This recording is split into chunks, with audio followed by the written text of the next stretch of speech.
Bab 191-200. Novel suara. Keberuntungan yang mengkhawatirkan.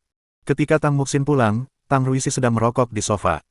Tang Muxin menukik ke arah ayahnya, melingkarkan tangannya di leher ayahnya, dan berkata dengan nada feminin, "Ayah, Dali menindasku." Mendengar putri kesayangannya diganggu, Tang Ruixi terdiam sejenak sebelum tersenyum dan berkata, "Oh, kupikir akan tiba saatnya Xin kita diganggu. Katakan pada ayah, apa yang telah dia lakukan hingga menindasmu." "Aku."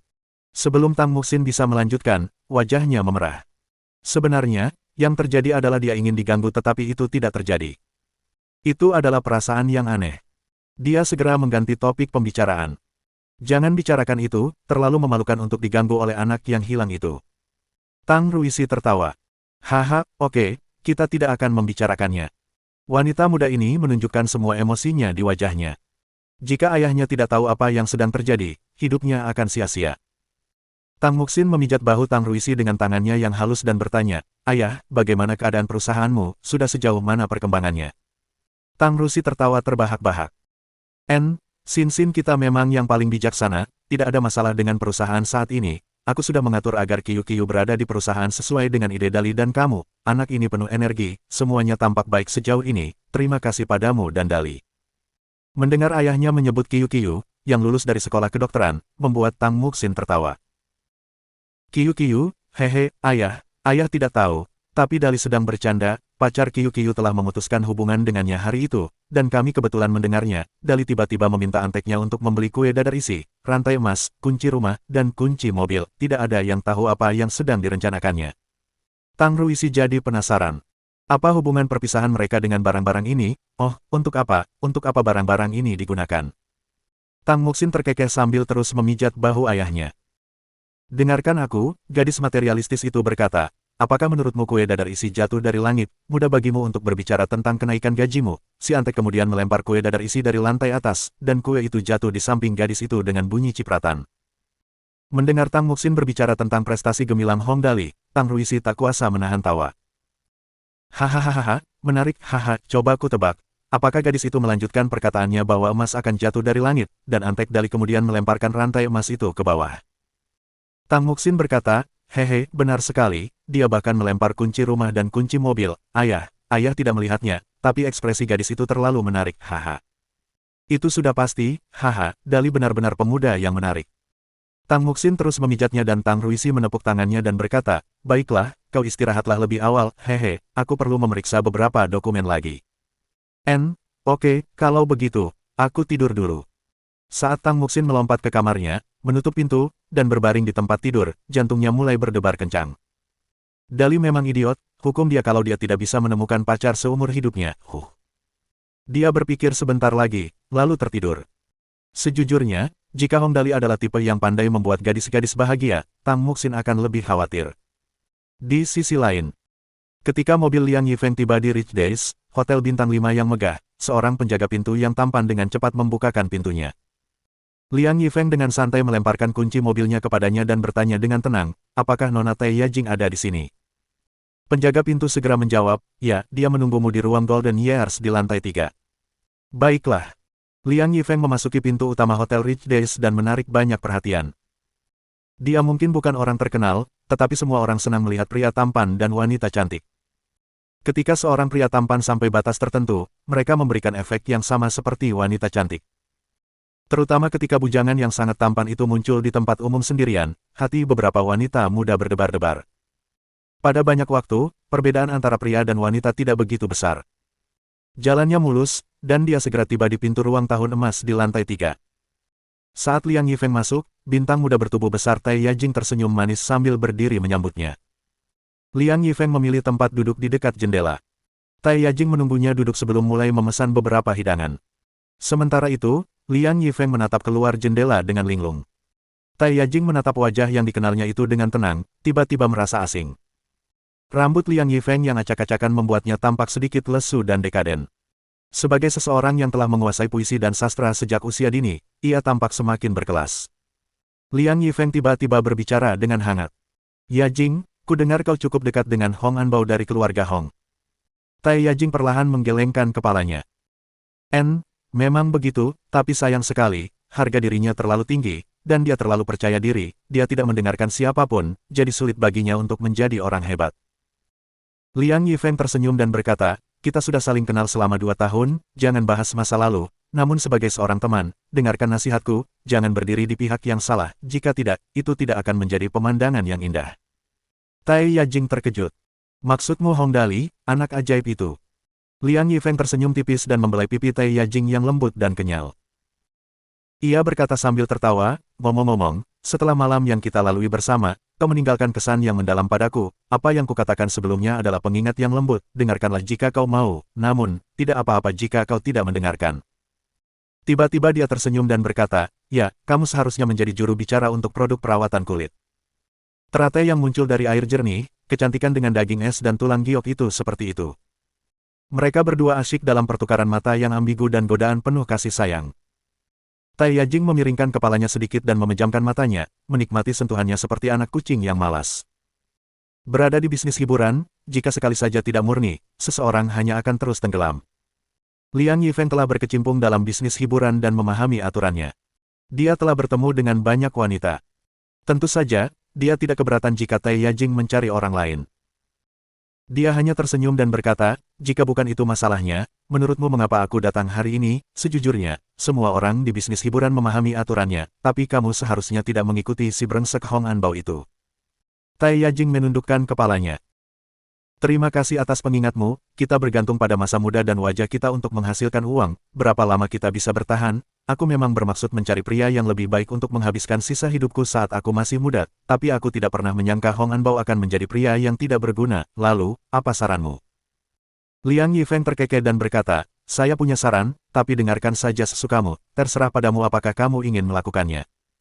Tai Yajing menggigit bibirnya. Baiklah, aku setuju, selama kamu mengatakannya, aku akan melakukan apa yang kamu inginkan. Sepertinya kau sudah memikirkannya dengan matang. Jika itu terjadi di masa lalu, Liang Yifeng akan dengan tidak sopan menyarankan untuk pergi ke kamar hotel setelah makan malam. Namun karena ia telah melihat Lin Zixuan, tidak ada wanita lain yang bisa menarik perhatiannya. Ia tersenyum dan berkata, lupakan saja, aku tidak akan membicarakan tentang persyaratannya. Aku hanya ingin mengingatkanmu bahwa meskipun kau tidak menjadi teman Hong Dali, jangan menjadi musuhnya, pilihlah pihak yang tepat untuk berdiri di waktu yang tepat, lalu diam-diam pensiun dan pergi, itu akan menjadi keputusan terbaik. Tai Yajing terkejut. Kau ingin aku pergi? Liang Yifeng tersenyum. Benar sekali, kau harus benar-benar pergi, tapi bukan itu intinya adalah memilih sisi yang benar. Setelah mengatakan itu, dia bergumam sendiri. Ya, ngomong-ngomong, sudah saatnya aku bergabung dengan bisnis hiburan, Dali bilang dia akan membuatkanku sebuah program, Old Liang and the World, maukah kau datang, kurasa program ini akan berhasil. Tai Yajing bergumam pada dirinya sendiri. Tiba-tiba, matanya berbinar. Old Liang dan dunia, ya, aku akan pergi. Liang Yifeng sudah menjelaskan dengan jelas, dia akan menjadi bodoh jika tidak memahaminya. Tapi aku tidak terlalu pintar, semoga kamu tidak keberatan. Liang Yifeng tertawa. Hahaha, aku tidak akan keberatan dengan wanita pintar. Selesai dengan topik serius, Tai Yajing lebih santai. Dia duduk di dekat Liang Yifeng dan cemberut sambil memegang wajah Liang Yifeng yang tertawa. Dia dengan malu-malu berkata, kamu membuatku takut, jantungku masih berdebar-debar sekarang. Liang Yifeng berkata dengan sedih, aku melakukan ini demi kebaikanmu sendiri, lagi pula, kita pernah punya hubungan, dan kita bekerja sama dengan baik, aku tidak tega melihat masa depanmu hancur. Tai Yajing melihat Liang Yifeng akhirnya bercanda dengannya dan berusaha menyembunyikan kebahagiaannya. Dia memasang muka tidak senang. Hanya apa yang kamu katakan yang masuk akal, tapi, apakah Hong Dali benar-benar hebat? Liang Yifeng bersandar di kursinya dan menggunakan tangannya untuk menyandarkan kepalanya. Dia tersenyum dan berkata, kau tidak akan mengerti bahkan jika aku memberitahumu, aku selalu mengira Hong Dali hanyalah seorang anak hilang yang terkenal dari keluarga Hong, dan juga seorang yang hanya bermain-main, namun sekarang setelah aku melihatnya, aku tidak pernah lebih salah lagi, orang ini murah hati dengan uang, dan keberuntungannya sangat berlebihan, jika kau berdiri di pihak Hong Anbao, aku tidak akan terkejut jika kau menjadi lumpuh karena tertimpa pot bunga suatu hari nanti, serius. Tai Yajing terkejut dan menjulurkan lidahnya. Apa itu menakutkan, kamu dan kejenakaanmu yang aneh, membuatku takut untuk bersenang-senang. Liang Yifeng bergumam, aku berkata jujur, kau tidak tahu, setelah aku pergi ke upacara kedewasaan Hong Dali hari itu, aku ingin mencoba apakah keberuntunganku akan membaik, jadi aku pergi membeli tiket lotre.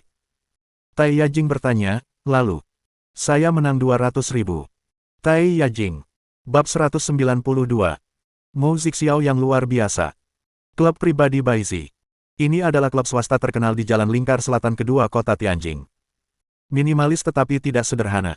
Dari lampu gantung yang tergantung di dinding hingga karpet di lantai, semuanya dapat digambarkan sebagai kemewahan yang sederhana. Mo Zixiao tampak tenang dan kalem saat duduk di sofa. Ia menyilangkan kaki dan sesekali memasukkan popcorn ke dalam mulutnya, tersenyum sambil menatap CEO Huawei Entertainment, Zhao Manting, yang duduk dengan gelisah di depannya. Zhao Manting gemetar. Dia tahu dari rumor yang beredar bahwa permintaannya kepada Mu Zixiao tidak akan berhasil. Dan jelas bahwa Mu Zixiao sudah berdiri di pihak Hong Dali. Tuanmu, masalah ini. Mu Zixiao memakan popcorn lagi dan memandang para penjahat yang berdiri di belakang Zhao Manting dengan jijik. Kalian seharusnya bersyukur, suasana hatiku sedang baik akhir-akhir ini. Kalau tidak, kalian akan berbaring saja sekarang, aku jamin kalian tidak akan bisa bangun dari tempat tidur selama berbulan-bulan. Melihat rencananya telah gagal total, Zhao Manting menggertakkan giginya dan berbicara dengan suara serak, Tuan mudamu, demi kebaikanku yang telah menolong ayahmu di masa lalu, tidak bisakah kau memikirkanku, lupakan saja jika kau tidak mau membantu dalam masalah kecil ini, tetapi apakah kau harus berdiri di pihak yang sama dengannya? Saat Zhao Manting berbicara, para penjahat itu melangkah maju, mengancam Mu Zixiao secara samar. Mu Zixiao berdiri dan menjawab dengan arogan, ada apa, memecahkan pot hanya karena retak satu, ikan mati atau jaring terbelah dua, jika kamu tidak senang, kamu dapat menggunakan cara apapun yang menurutmu berhasil untuk menyelesaikan masalah.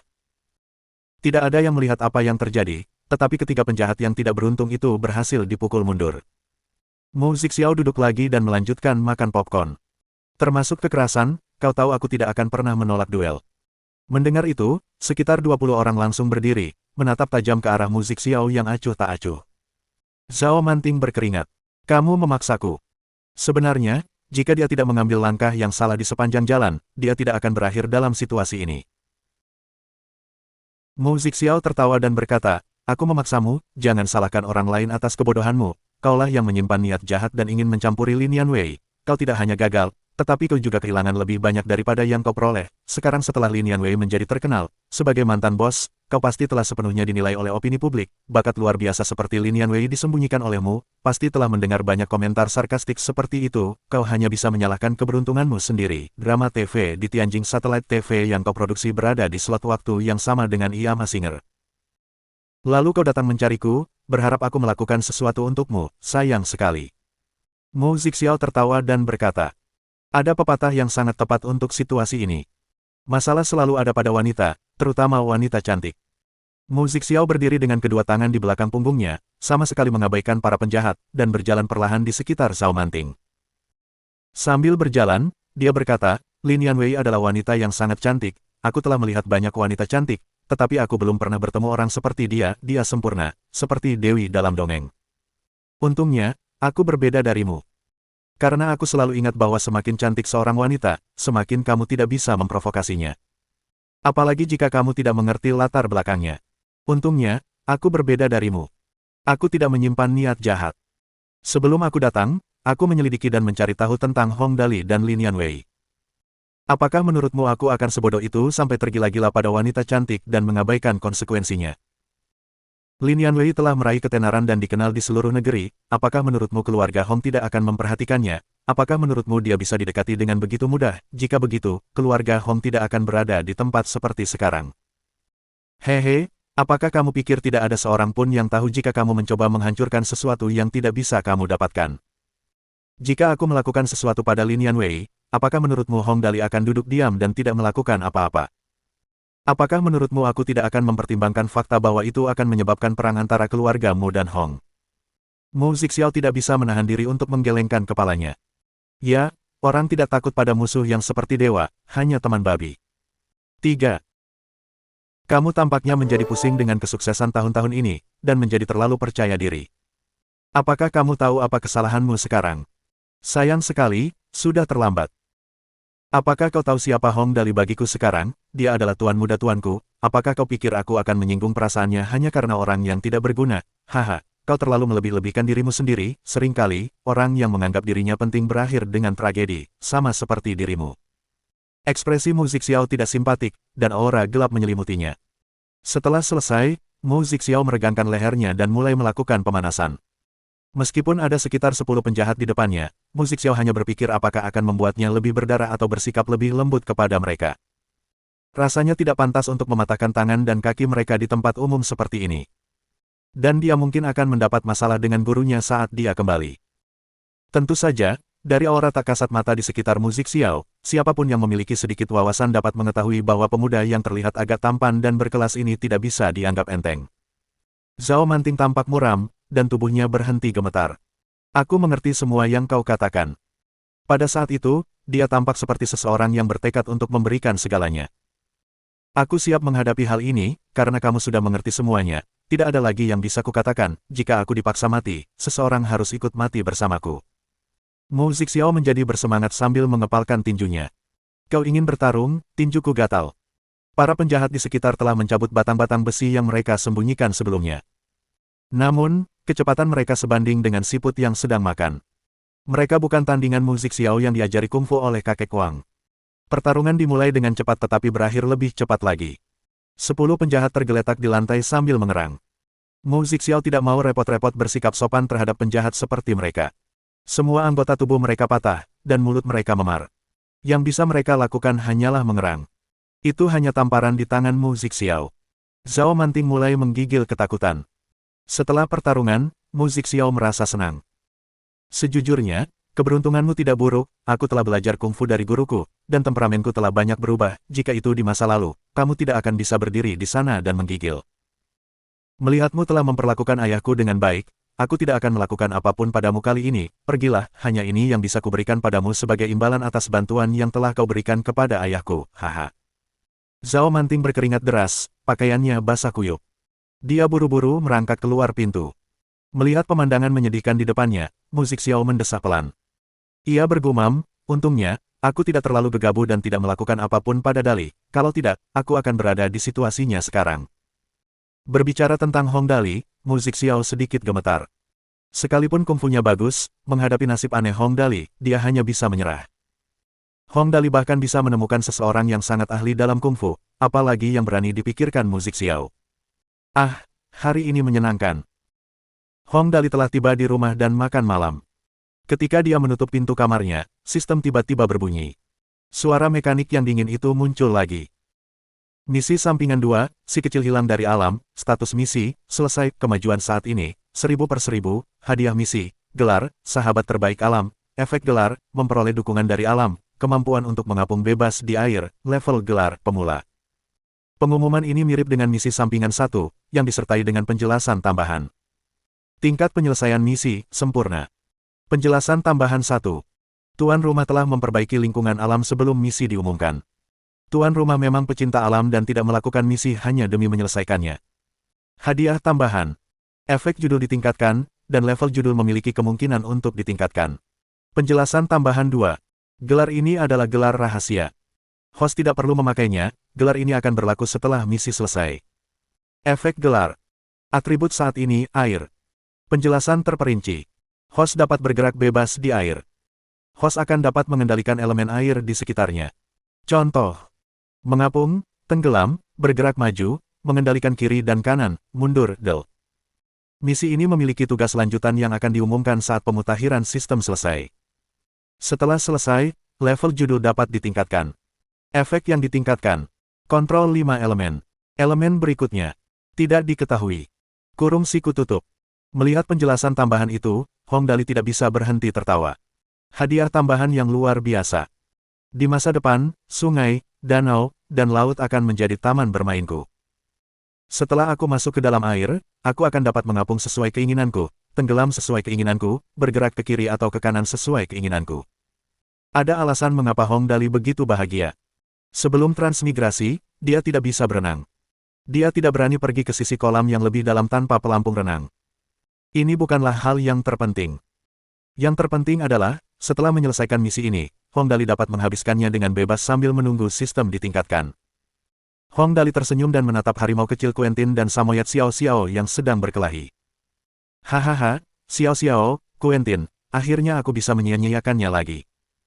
Kedua anak kecil ini tampaknya merasakan bahwa Hong Dali sedang bahagia dan berlarian dengan gembira. Ada pepatah yang mengatakan, jika harimau turun ke level anjing, ia akan diganggu oleh anjing. 4. Si harimau kecil Steel Bullet tidak pernah menang melawan Samoyed Xiao Xiao. Namun, ia berada di bawah Xiao Xiao dan dijilati dengan marah. Setelah mengamati mereka beberapa saat, Hong Dali mengeluarkan sistem hilangnya harta karun. Nilai misi yang terbuang hanya kurang dari sekitar 2 juta. Untungnya, Hong Dali telah mengatur lingkungan sekitar lingkaran luar Gunung Tianjing sebelumnya. Kalau tidak, dia tidak akan bisa menyelesaikan misi sampingan 2. Sepertinya dia akan segera dapat mencapai tujuannya.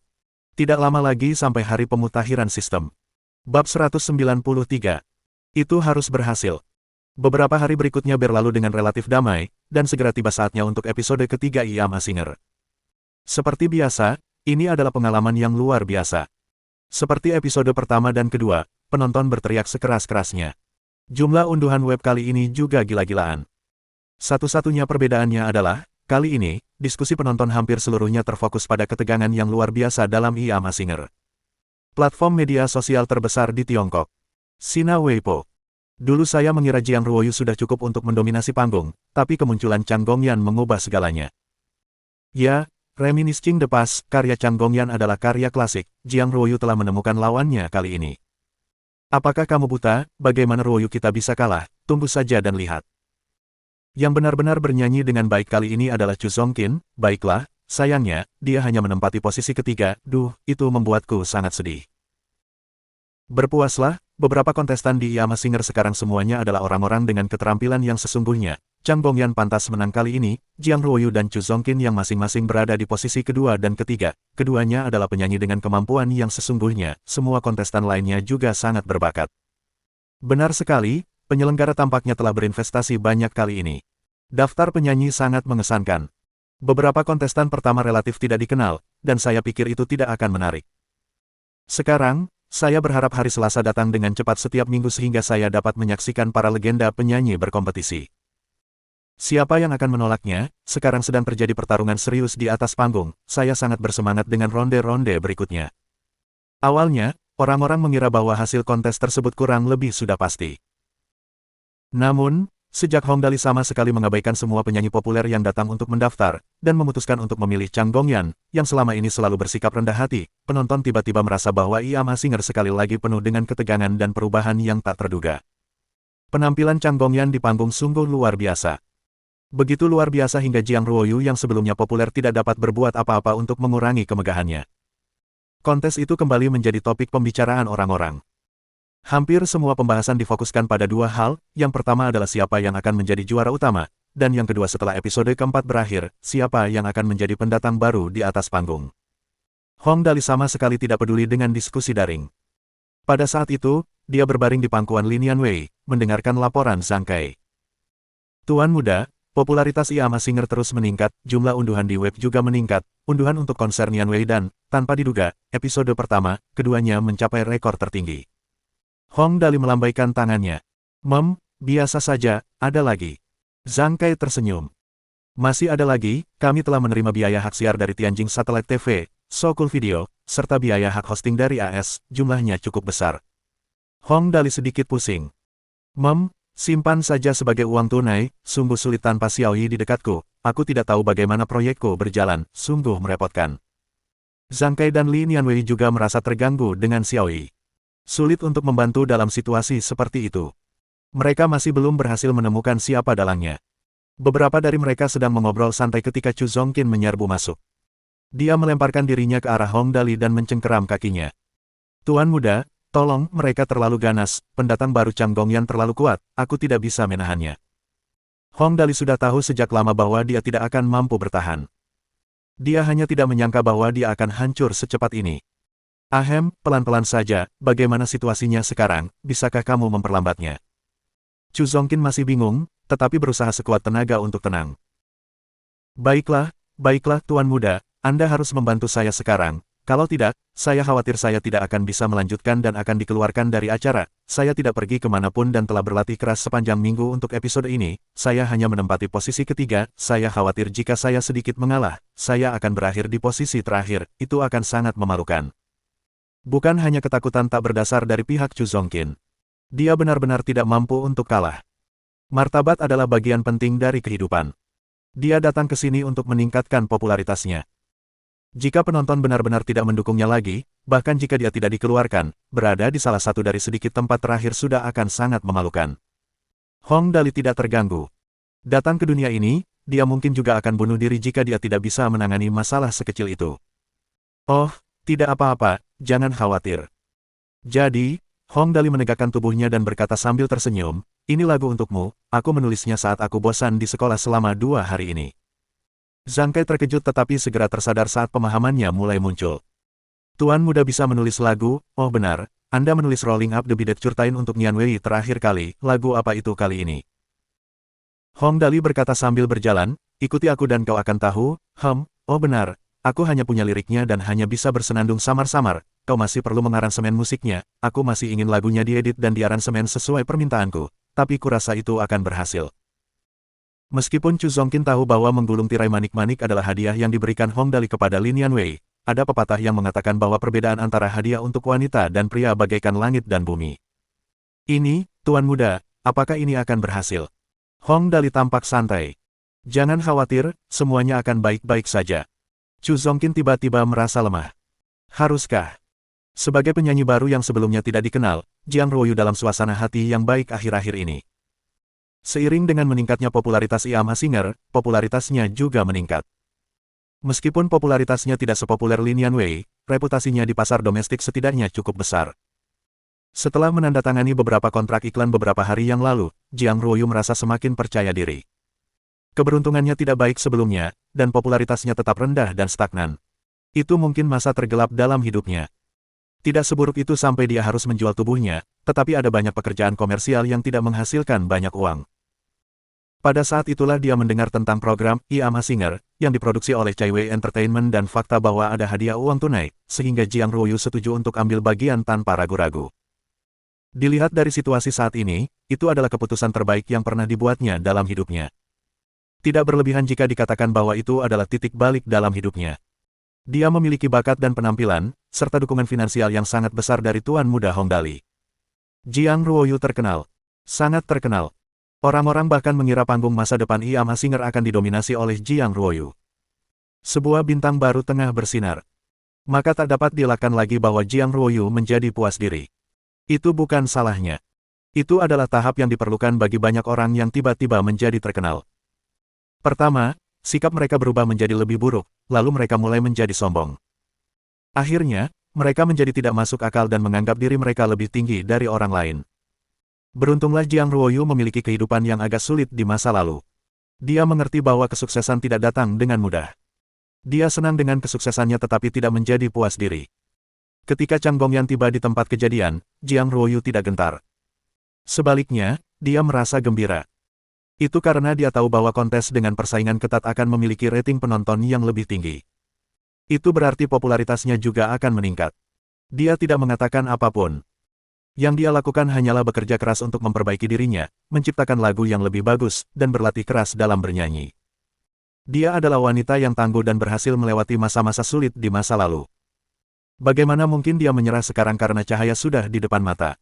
Dia berdiri di depan cermin di kamar mandi, diam-diam menyemangati dirinya sendiri. Wajah Jiang Ruoyu kembali dipenuhi rasa percaya diri. Jiang Ruoyu, teruslah berjuang, kamu yang terbaik. Pada saat itu, terdengar suara langkah kaki dari luar pintu. Jiang Ruoyu awalnya tidak memperdulikannya, tetapi dia segera merasa gelisah. Dia mendengar suara Chu Zongqin berkata, Tuan Muda, apa nama lagunya? Suara Hong Dali meninggi. Nanti aku ceritakan, pertama, aku ingin melihat apakah kamu bisa bernyanyi. Kalau kamu tidak bisa bernyanyi dengan baik, ya sudah, kamu tidak beruntung. Selagi mereka berbicara, suara langkah kaki mereka menghilang. Jiang Ruoyu bingung. Itu Chu Zongqin. Bukankah dia berada di posisi ketiga sebelumnya? Mengapa dia datang ke Tuan Muda untuk meminta bantuan? Dengan kedudukan Chu Zongqin di dunia hiburan, seharusnya dia tidak perlu meminta bantuan dari Hong Dali dalam hal musik. Jiang Ruoyu menggelengkan kepalanya pelan. Astaga, aku penasaran apa yang sedang mereka lakukan, sebaiknya aku berlatih menyanyi. Aku pernah mendengar Tuan Muda bersenandung sebelumnya, nyanyiannya benar-benar tidak selaras, tidak mungkin Chu Zongqin meminta nasihatnya. Belum sampai 2 langkah, Jiang Ruoyu tiba-tiba berhenti dan berteriak serak, tidak, itu tidak benar. Pada saat ini, Jiang Ruoyu tiba-tiba teringat sesuatu. Lagu yang dinyanyikan Nona Nian Wei sebelumnya, Rolling Up the Bidet Curtain, seharusnya merupakan hadiah dari Tuan Muda. Kalau begitu, apakah Chu Zongkin sedang memikirkan, tidak mungkin, aku harus mendengarkannya. Setelah dengan hati-hati mengikuti Chu Zongkin dan Hong Dali ke ruang bernyanyi, Jiang Ruoyu diam-diam menguping mereka. Pintu ruang bernyanyi tidak tertutup rapat, dan nyanyian Hong Dali yang jelas-jelas tidak selaras dapat terdengar. Aku pernah mencintai, dan kehilangan. Jiang Ruoyu dengan santai terus mendengarkan dua bait berikutnya dan bertanya-tanya. Hanya standar ini. Ini tidak benar. Meskipun dia bingung, dia harus mengatakannya. Masa lalunya yang sulit telah membuat Jiang Ruoyu menjadi orang yang sangat berhati-hati, dan dia tahu Hong Dali adalah anak yang sangat boros. Namun, dia juga tahu sesuatu yang lain tentang Hong Dali. Dia tahu bahwa Hong Dali tidak hanya pandai menghabiskan uang, dia juga bisa membuat keajaiban terjadi. Jadi, meskipun lagunya tidak selaras, dia tetap mendengarkannya dengan sabar. Suara Hong Dali yang tidak selaras terdengar dari ruangan. Aku telah mencari ujung laut, tetapi mengabaikan sungai yang berkelok-kelok. Jiang Ruoyu mendengarkan sebentar dan bertanya-tanya. Ini tidak benar, ini masih tidak benar, apakah aku membuat kesalahan di suatu tempat? Dia memikirkannya lagi dan tiba-tiba menyadari sesuatu. Itu benar, itu karena liriknya tidak sinkron, Tuan Muda tidak bernyanyi dengan sinkron. Bab 194. Tidak pernah pergi. Jiang Ruoyu merasa lebih tenang saat memikirkannya. Mari kita lihat bagaimana lagunya setelah selesai, liriknya ditulis dengan cukup baik, suasananya sangat bagus, meskipun nadanya tidak begitu berirama, nyanyiannya juga tidak terlalu profesional, namun, seharusnya sangat berbeda dari Tuan Muda saat Chu Zongkin menyanyikannya. Tak lama kemudian, Hong Dali telah menyanyikan seluruh lagu itu di ruang latihan. Suaranya serak dan tidak selaras, dan ia seringkali terpaku pada liriknya. Namun setidaknya lagunya lengkap. Chu Zongkin tidak tahu apakah harus tertawa atau menangis. Tuan Muda, lagu ini, apakah akan berhasil? Jiang Ruoyu ingin menanyakan hal yang sama. Hong Dali berkata, omong kosong, bukannya kau tidak tahu kalau aku bernyanyi tidak selaras, kemarilah. Kita akan membahas bait demi bait, aku akan menyesuaikannya sambil mendengarkan, mulailah dengan bait pertama, ikuti kecepatanku. Sambil berbicara, dia berseru, Saudari Kai, panggil anggota staf 1, aku tidak tahu tentang hal ini, minta Pak Tua Chu untuk merekam dan menyesuaikannya sendiri. Chu Zongkin tidak punya pilihan selain mendengarkan Hong Dali. Oh, oke. Dia telah mempersiapkan diri untuk berada di posisi terbawah di episode berikutnya. Bagaimanapun, dia harus segera menyelesaikan episode berikutnya agar dia bisa menemukan cara untuk melarikan diri. Jika tidak, akan sulit untuk episode selanjutnya. Chu Zongkin mulai bernyanyi dan membuat nada dengan tegas. Aku pernah mencintai, dan juga pernah kehilangan. Hong Dali mengoreksi kecepatan dan nada Zong Chuyin saat bernyanyi. Tidak, kamu harus mempercepat saat menyanyikan, juga hilang, nadanya juga harus lebih tinggi, ya, benar. Bagaimana ini harus disampaikan, orang bodoh punya caranya sendiri dalam melakukan sesuatu. Hong Dali tidak tahu cara menulis partitur, tetapi itu tidak berarti dia tidak bisa mendengarkan. Dia masih bisa tahu apakah Chu Zongkin menyanyikannya dengan benar atau salah. Saat Jiang Ruoyu mendengarkan, sebuah suara datang dari belakang. Kakak Jiang, apa yang sedang kamu lakukan? Dia berbalik dan melihat Tang Muxin. Jiang Ruoyu segera menyuruhnya diam. Set, Tuan Muda sedang melatih Tuan Chu bernyanyi. Mari kita dengarkan dengan tenang. Tang Muxin tercengang. Dali, melatih Chu Zongqing, apakah dia bisa melakukannya? Chu Zongkin mengizinkan Dali untuk melatihnya. Suara Dali, tapi sekali lagi, Dali memang menggulung tirai manik-manik, kepada Suster Nian Wei. Setelah mereka mendengarkan sebentar, Tang Muxin bertanya, apakah ini benar-benar akan berhasil? Jiang Ruoyu, aku juga tidak tahu. Tang Muxin menyimpulkan. Jika dia muncul di hadapanku sekarang, aku berjanji tidak akan membunuhnya. Tang Muxin dan Jiang Ruoyu berdiskusi pelan di luar, namun keduanya terus mencoba nada di dalam. Suara Hong Dali bergema lagi. Nyanyikan kata ini lebih tinggi, teruskan, naik, ya, seperti itu saja, coba kulihat, bagaimana kita merekam skor ini, kurasa sebaiknya aku menggambar garisnya. Tang Muxin, bagaimana cara membaca skor jika tidak ada garis? Jiang Ruoyu, saya juga tidak yakin, saya rasa seseorang bisa. Orang-orang di dalam terus berlatih, dan orang-orang di luar terus berdiskusi. 2 jam berlalu dengan cepat. Saat ini, Hong Dali kurang lebih telah menyampaikan metode bernyanyi dari keseluruhan lagu dan menyelesaikan komposisi dasar lagu tersebut. Hong Dali tertawa sambil berkata, sudah selesai, kita hanya perlu beberapa penyesuaian terakhir, ingatlah untuk mencoba menyanyikannya sekali lagi nanti, untuk melihat hasilnya. Chu Zongqin mengerang. Tuan muda, lagu ini terlalu sulit, bolehkah saya istirahat? Saya khawatir saya akan pingsan karena kemampuan vokal yang tidak memadai. Hong Dali terkekeh. Oh, oke, kalau begitu, istirahatlah, aku akan berbaring sebentar juga, saat suaramu pulih, cari sesuatu untuk menenangkan tenggorokan dan pita suaramu. Ia menambahkan, sebenarnya, saya punya lagu hebat lainnya, sebuah lagu tanpa lirik. Namun, saya khawatir Anda tidak bisa menyanyikannya. Lagu itu bahkan lebih hebat lagi. Chu Zongqin berkata tanpa daya, lebih baik aku tetap menyanyikan lagu ini, aku ingin hidup selama 2 tahun lagi. Tang Muxin, yang berada di luar pintu, berbisik, apa yang sedang dilakukan Hong Dali, menurutku lagu ini tidak begitu istimewa, hanya banyak teriakan, namun, liriknya cukup bagus, Dali cukup berbakat untuk bisa menulis lirik, hehe. Menurutku lagu itu akan terdengar cukup bagus jika dinyanyikan secara penuh. Meskipun Jiang Ruoyu berkata demikian, dia tidak terlalu percaya diri. Namun, dia yakin akan satu hal. Hong Dali pandai menciptakan keajaiban. Oleh karena itu, sebelum hasilnya keluar, sebaiknya jangan meremehkannya. Tentu saja, Hong Dali tidak dapat melihat betapa terkejutnya Tang Muxin atau pikiran Jiang Ruoyu. Padahal sesungguhnya dia tidak pernah khawatir kalau lagunya ini tidak bisa diputar. Di bumi, saat lagu ini muncul di panggung IAMA Singer, lagu ini berdampak pada seluruh industri musik. Di dunia ini, suara Chu Zongqin tidak buruk, dia hanya perlu sedikit latihan lagi, hehe. Setelah selesai dengan persiapannya, Chu Zongqin mengambil mikrofon dan menatap Hong Dali yang penuh keajaiban. Pada saat itu, dia hanya bisa mengerahkan segenap tenaganya. Tuan muda tidak pernah memberikan sesuatu yang buruk kepada siapapun. Musik pun dimulai, piano diiringi oleh orkestra simfoni. Nadanya berat dan musiknya merdu. Pembukaan yang familiar dimainkan, ini adalah salah satu lagu favorit Hong Dali di dunia. Nadanya dimulai dengan lembut, kalem, rendah dan menawan, lalu chorus kedua terungkap secara spektakuler. Liriknya bercerita tentang kegigihan dalam meraih mimpi, ketidakberdayaan saat menghadapi kenyataan, dan seruan saat akhirnya menemukan segalanya. Semuanya terkait dengan Hong Dali. Dia sangat tertarik pada lagu itu sejak pertama mendengarnya. Kalau bukan karena fakta bahwa Hong Dali mendengarkan lagu itu setiap hari saat dia di bumi, tidak mungkin seseorang yang bernyanyi sumbang dapat mengingatnya dengan jelas. Benar sekali. Itulah lagunya. Lagu yang membuat semua orang terkesima saat pertama kali dirilis. Never Left. Megah namun kaya secara emosional, itulah interpretasi terbaik dari Never Left. Proses penciptaan lagu ini dapat digambarkan sebagai liku-liku yang tak terhitung banyaknya. Proses ini juga dapat dibandingkan dengan proses pembuatan anggur, yang menjadi lebih baik seiring bertambahnya usia, dan terasa lebih nikmat setiap kali diminum. Irama lagunya, berputar dan melambai, menenangkan namun penuh semangat. Singkatnya, emosi dalam lagu ini meluap-luap. Penyanyi asli lagu ini adalah Terry Lin yang mempesona. Suaranya penuh emosi dan tulus. Lagu dan suaranya sangat cocok dan unik, tidak ada yang bisa mengalahkannya. Sayang sekali Hong Dali ada di dunia ini. Dia hanya bisa mencari cara lain untuk mendengarkan lagu ini.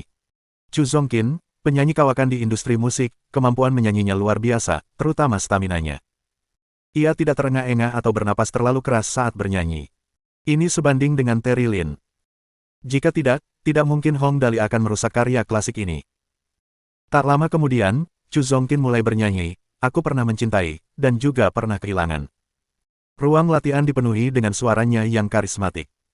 Dalam sekejap, Tang Muxin dan Jiang Ruoyu, yang berada di luar pintu, benar-benar tenggelam dalam lagu itu. Seolah-olah mereka telah kembali ke sebagian ingatan mereka. Tang Muxin tercengang. Jiang Ruoyu tercengang. Mereka berdua tidak percaya, dan mulut mereka sedikit menganga. Inikah lagu yang ditulis oleh Hong Dali yang tuli nada? Jiang Ruoyu tidak terlalu populer, tetapi ia tumbuh besar dengan pujian orang lain atas suaranya. Ia tahu sejak dini bahwa masa depannya berbeda dari orang lain. Mimpinya adalah menjadi seorang penyanyi, ratu dalam industri musik. Dia memang telah bekerja keras. Namun, dia menyadari hari ini bahwa musik, di banyak waktu, tidak memiliki batas. Suara Hong Dali serak dan tidak selaras. Namun, siapa sangka bahwa lagu yang ia ciptakan dapat menciptakan dampak yang begitu dalam. Jiang Ruoyu tergerak. Dia datang karena penasaran dan tidak menyangka akan mendapat hasil yang begitu hebat. Bahkan lagu-lagu yang diciptakan oleh komposer terkenal di dunia musik saat ini tidak mampu menciptakan kehebohan seperti itu. Terlebih lagi, Orang yang menciptakan lagu ini adalah seorang kontestan yang bernyanyi dengan nada yang tidak selaras. Saat dia menjadi emosional, Chu Zongkin mencapai kondisi bernyanyi terbaik. Tiba-tiba aku menoleh ke belakang, aku mendapatimu menungguku, kau selalu ada di sana. Tang Muxin benar-benar tercengang.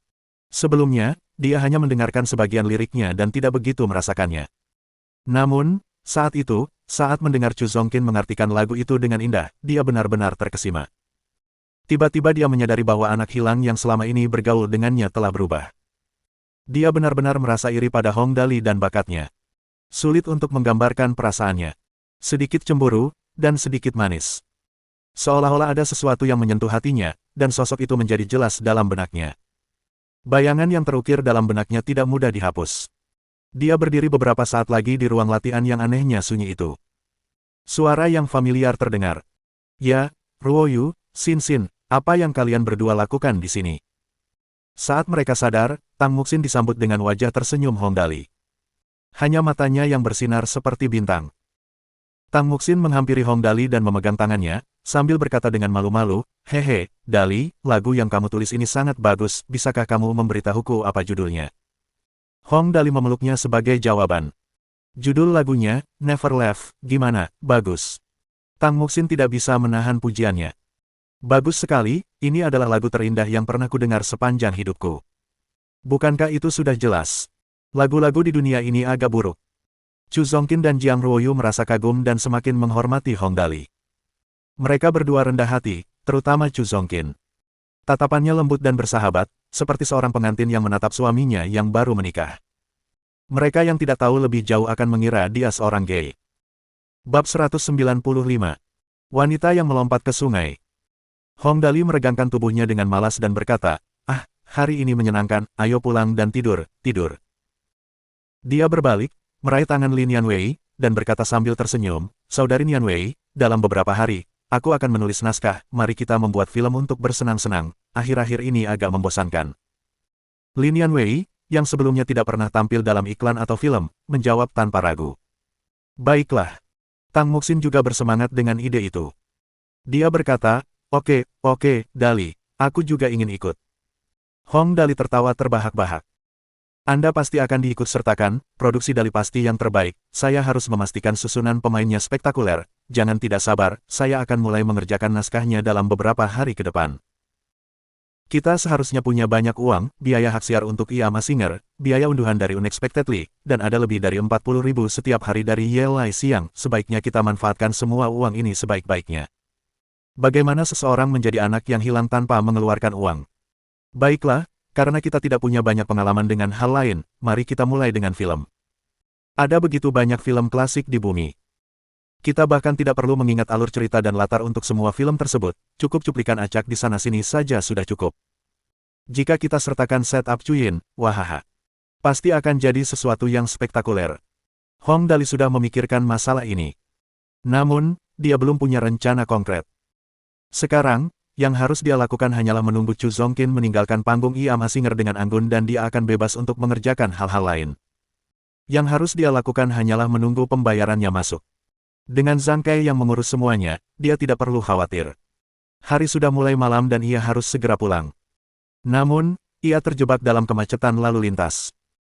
Pejalan kaki, sepeda, mobil pribadi, taksi, dan juga bus, telah memenuhi jalan yang sebenarnya cukup lebar. Ia berpikir untuk mundur, tetapi mobil-mobil di belakangnya telah menutup semua jalan keluar. Benar, sepertinya mereka harus berjalan. Namun, Hong Dali tampaknya tidak terburu-buru. Sebaliknya, ia berbaring dan berkata, "Aku akan tidur siang dulu."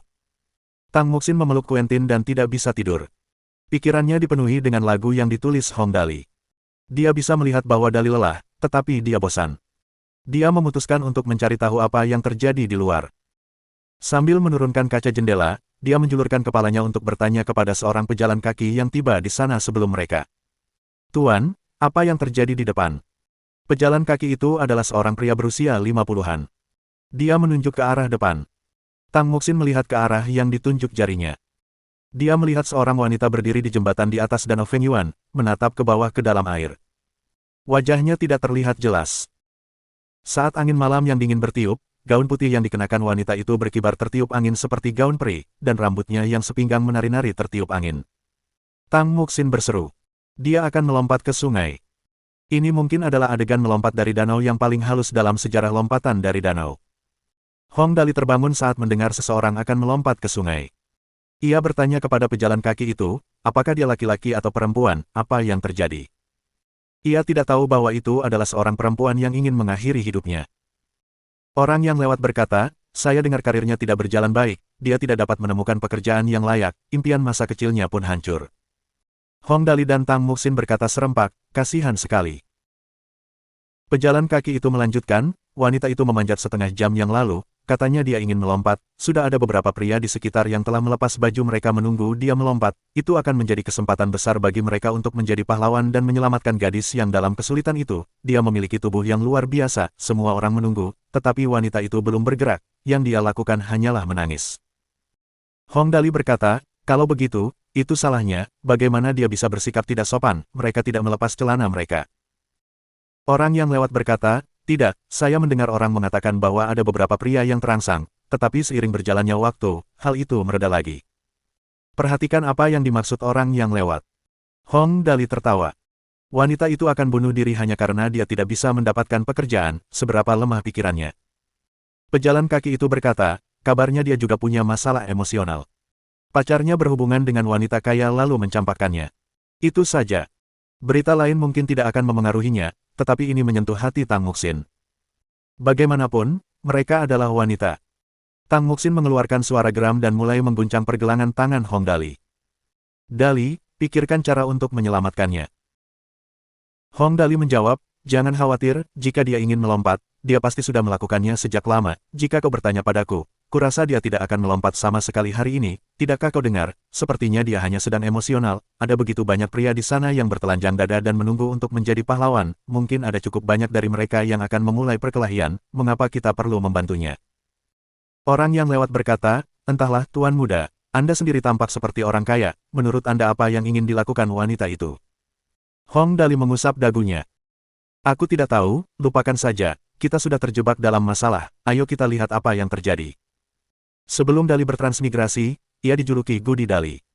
Lagi pula, ia datang ke sini karena ia berusaha menyelamatkan dua anak. Melihat situasinya, ia ingin menyelamatkannya. Mereka semua turun dari mobil.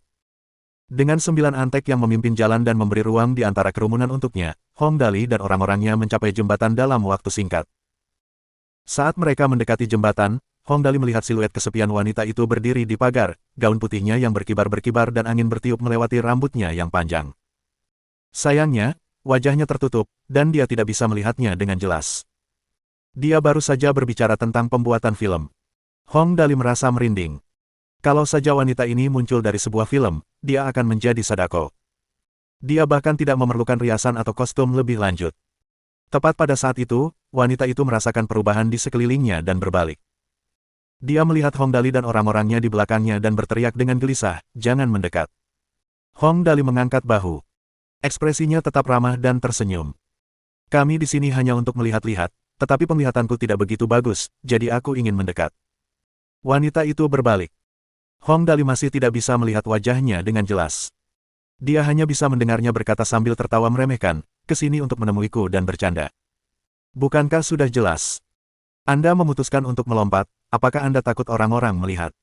Itulah yang dipikirkan Hong Dali, tetapi dia tidak mengatakannya dengan lantang. Sebaliknya, dia bertanya dengan rasa ingin tahu, ngomong-ngomong, saudari, mengapa kamu ingin bunuh diri? Kamu memiliki bentuk tubuh yang bagus, lekuk tubuh yang sempurna, pinggang yang ramping, dan kaki yang jenjang, gaun yang kamu kenakan cantik, dan rambut yang panjang dan terurai, kamu terlihat seperti dewi, jadi apa yang membuatmu khawatir?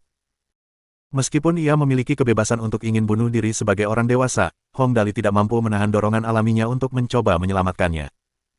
Dia tidak menyangka dia akan menjawab dengan sedih, jika kamu ingin membujukku agar tidak melakukannya. Hong Dali merasa hancur. Lagi pula, kau akan segera melompat, tidak ada salahnya mengobrol sebentar, kan kita bisa membicarakan harapan dan aspirasi kita, atau tentang kehidupan secara umum, apapun bisa dilakukan, itu tidak akan terlalu buruk, kan? Hong Dali tahu ada yang salah ketika wanita itu tidak menganggap apa yang dikatakannya lucu, dan hanya mengangguk sedikit. Aura yang dipancarkan wanita itu damai. Udara malam yang dingin akan membuat siapapun menggigil, tetapi dia tidak menunjukkan tanda-tanda merasa kedinginan. Apa yang awalnya dipikirkan Hong Dali ternyata salah. Wanita ini bertekad bunuh diri. Suaranya tenang. Apa yang ingin kamu bicarakan? Hong Dali berpikir sejenak, tetapi menyadari bahwa dia tidak tahu. Akhirnya, dia bertanya, apakah kamu merokok? Wanita itu menjawab, saya tidak merokok. Hong Dali menjentikkan jarinya. Lagi pula, kau akan melompat, tidak ada salahnya mencoba. Bahkan jika kau tersedak, anggap saja itu sebagai pengalaman baru sebelum kau mati. Begitu dia selesai berbicara, seorang antek maju dan dengan hormat memberinya sebatang rokok. Wanita itu mengulurkan tangannya, mengambil rokok darinya, dan menempelkannya ke bibirnya. Baiklah, oke. Jari-jarinya ramping dan panjang, sangat pucat. Dia bisa melihat bahwa bukan hanya pakaiannya yang putih, tetapi kulitnya juga putih. Hal ini membuat Hong Dali semakin penasaran. Apa yang membuat wanita cantik alami seperti itu ingin bunuh diri? Apakah karena dia menganggur? Dia belum pernah mendengar ada orang yang ingin bunuh diri karena tidak bisa mendapatkan pekerjaan. Apakah karena dia sudah tidak mencintainya lagi? Pria mana yang sebodoh itu meninggalkan wanita cantik seperti ini? Hong Dali memberi perintah. Nyalakan. Si antek mengambil beberapa lembar uang $100, membakarnya, dan menggunakannya untuk menyalakan rokok wanita itu. Anda sangat kaya. Wanita itu menghisap rokoknya dalam-dalam. Dia belum pernah merokok sebelumnya dan tersedak, yang membuatnya batuk-batuk, rambutnya yang panjang dan indah berkibar tertiup angin. Dia menghisap 2 kali lagi, lalu berkomentar, rokok rasanya pahit, panas, dan asam. Hong Dali menghentakkan kakinya dengan tidak sabar. Kamu seharusnya tidak mengeluh sekarang, mengapa kamu ingin melompat ke sungai, ceritakan padaku tentang hal itu. Wanita itu terus merokok. Saya tidak pernah mencapai apapun sepanjang hidup saya suka menggambar komik, saya menggambar karakter dan latarnya dan mengirimkan gambar saya ke penerbit komik, setelah. Hong Dali bertanya dengan rasa ingin tahu, bagus, apa yang terjadi setelah itu? Wanita itu tertawa getir.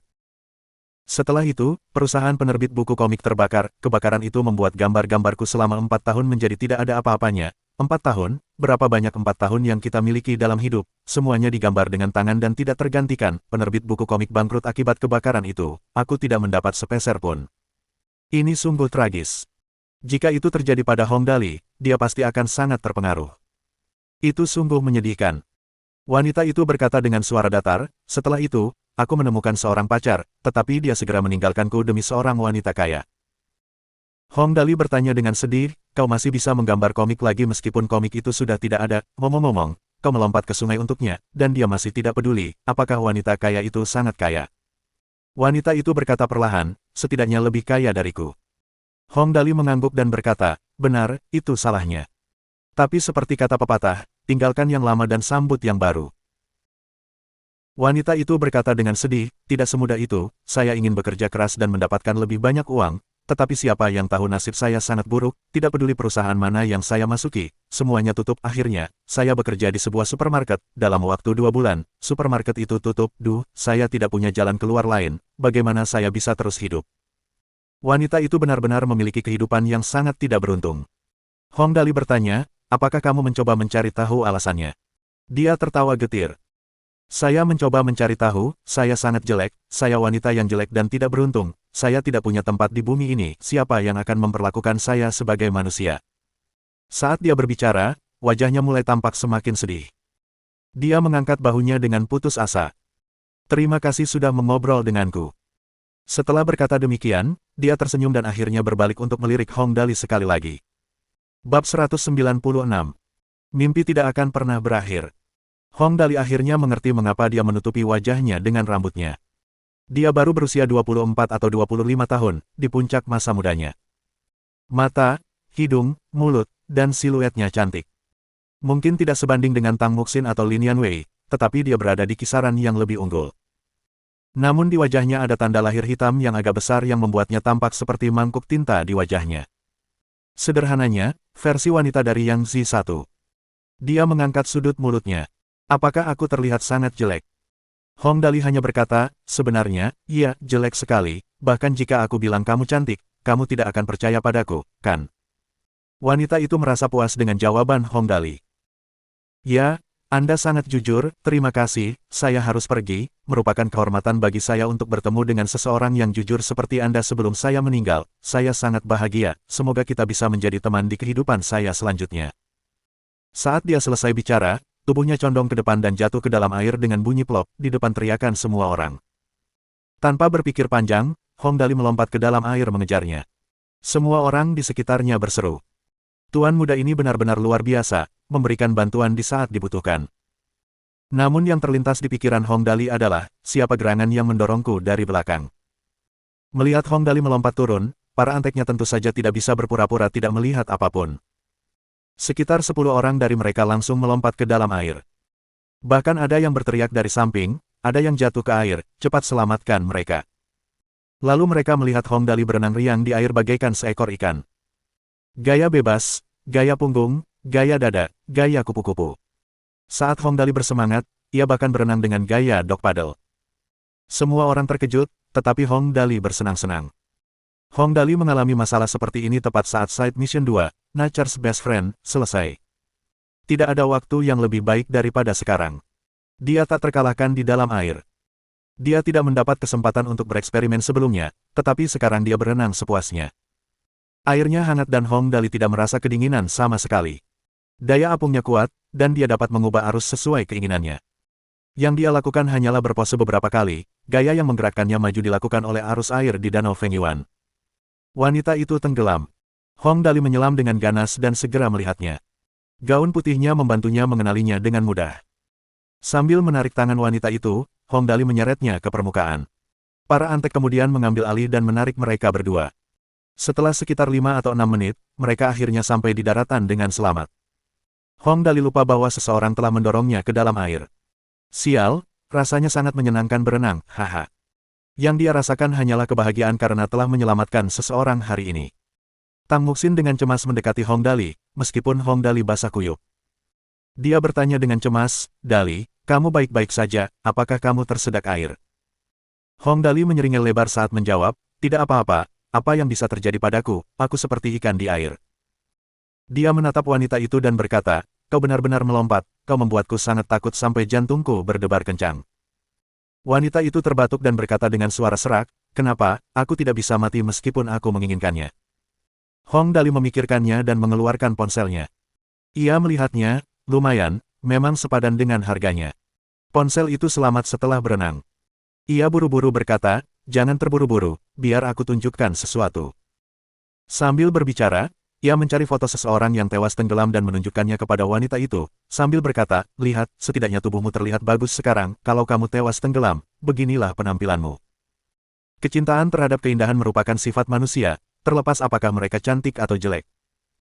Wanita ini memang sudah jelek, tetapi setidaknya dia bisa bangga dengan bentuk tubuhnya.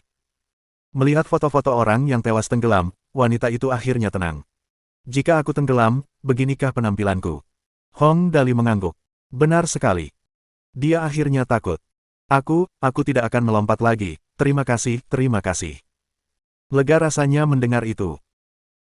Hong Dali melambaikan tangan kepada para penonton dan berkata, semua orang boleh pergi, sekarang tidak apa-apa, aku saudaranya dan aku sudah meyakinkannya untuk tidak melakukan hal-hal konyol lagi. Para penonton perlahan bubar. Mereka yang telah menanggalkan baju dan bersiap menyelamatkannya bahkan tidak sempat melakukan CPR. Mereka pasti telah melakukan kesalahan. Hong Dali mengusap dagunya. Sejujurnya, itu masalah kecil. Pada saat itu, salah satu anteknya telah mengeluarkan selimut dari mobil untuk mereka.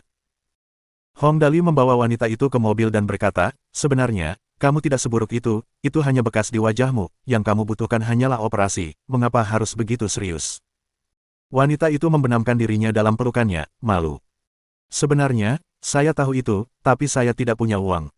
Hong Dali menjentikkan jarinya sambil menepuk-nepuk dadanya. Oh, itu masalah kecil, aku bisa mensponsori operasinya dulu, kau bisa ikut aku nanti, itu bisa menjadi gajimu di muka. Dia baru saja lolos dari cengkeraman kematian. Dia tidak akan melepaskan kesempatan ini begitu saja. Apa kau serius? Tapi, aku tidak tahu apa yang bisa kulakukan. Hong Dali juga tidak tahu apa yang bisa dilakukannya, tetapi dia merasa dia mungkin berguna. Dia berpikir panjang dan keras sambil mengusap dagunya sebelum matanya tiba-tiba berbinar. Sambil tertawa, dia berkata, meskipun aku belum memikirkannya, lakukan apapun yang paling kamu sukai sekarang. Tidakkah kamu suka menggambar? Gambarlah beberapa karakter kartun, apapun bisa, gambarlah apapun yang ingin kamu gambar. Wanita itu tidak yakin. Apakah itu akan berhasil? Tidak heran dia berpikir seperti itu, dia telah menjalani seluruh hidupnya dalam bayang-bayang nasib buruk. Tidak mudah baginya untuk menjadi percaya diri. Hong Dali tertawa dan berkata, jika aku bilang kau bisa melakukannya, maka kau pasti bisa, jangan terlalu banyak berpikir, aku akan mengirimmu ke Yelai siang, kau bisa bermalam di sana, besok, cari Zhang Kai di gedung Chen Hui, katakan padanya aku yang mengirimmu, mungkin ada tim medis di rumah, biarkan aku mencari tahu lebih banyak, kau bisa mulai menggambar dulu. Ia bermaksud membawa wanita itu pulang, tetapi tiba-tiba teringat bahwa ia pernah didorong ke danau sebelumnya. Oleh karena itu, ia tiba-tiba berubah pikiran. Sebelum mengetahui segalanya tentang wanita itu, ia seharusnya tidak mengundangnya pulang. Pada saat ini, wanita itu akhirnya menyadari siapa pria yang berdiri di depannya ini. Oh, terima kasih, Tuan Muda, Anda pasti Tuan Muda Hong Dali, saya tidak berani menunjuk Anda sebelumnya, tetapi baru mengenali Anda dari mobil Anda sekarang. Hong Dali terkekeh. Benar sekali, hehe, siapa namamu? Wanita itu akhirnya memperkenalkan dirinya. Namaku Zishan, Jin Zishan. Air mata mengalir di pipinya. Tuan Muda Dali, bisakah aku benar-benar melakukannya? Hong Dali tertawa terbahak-bahak. Tentu saja bisa, mimpi seseorang tidak ada batasnya, mimpi itu abadi dan tidak akan pernah berakhir, hahaha.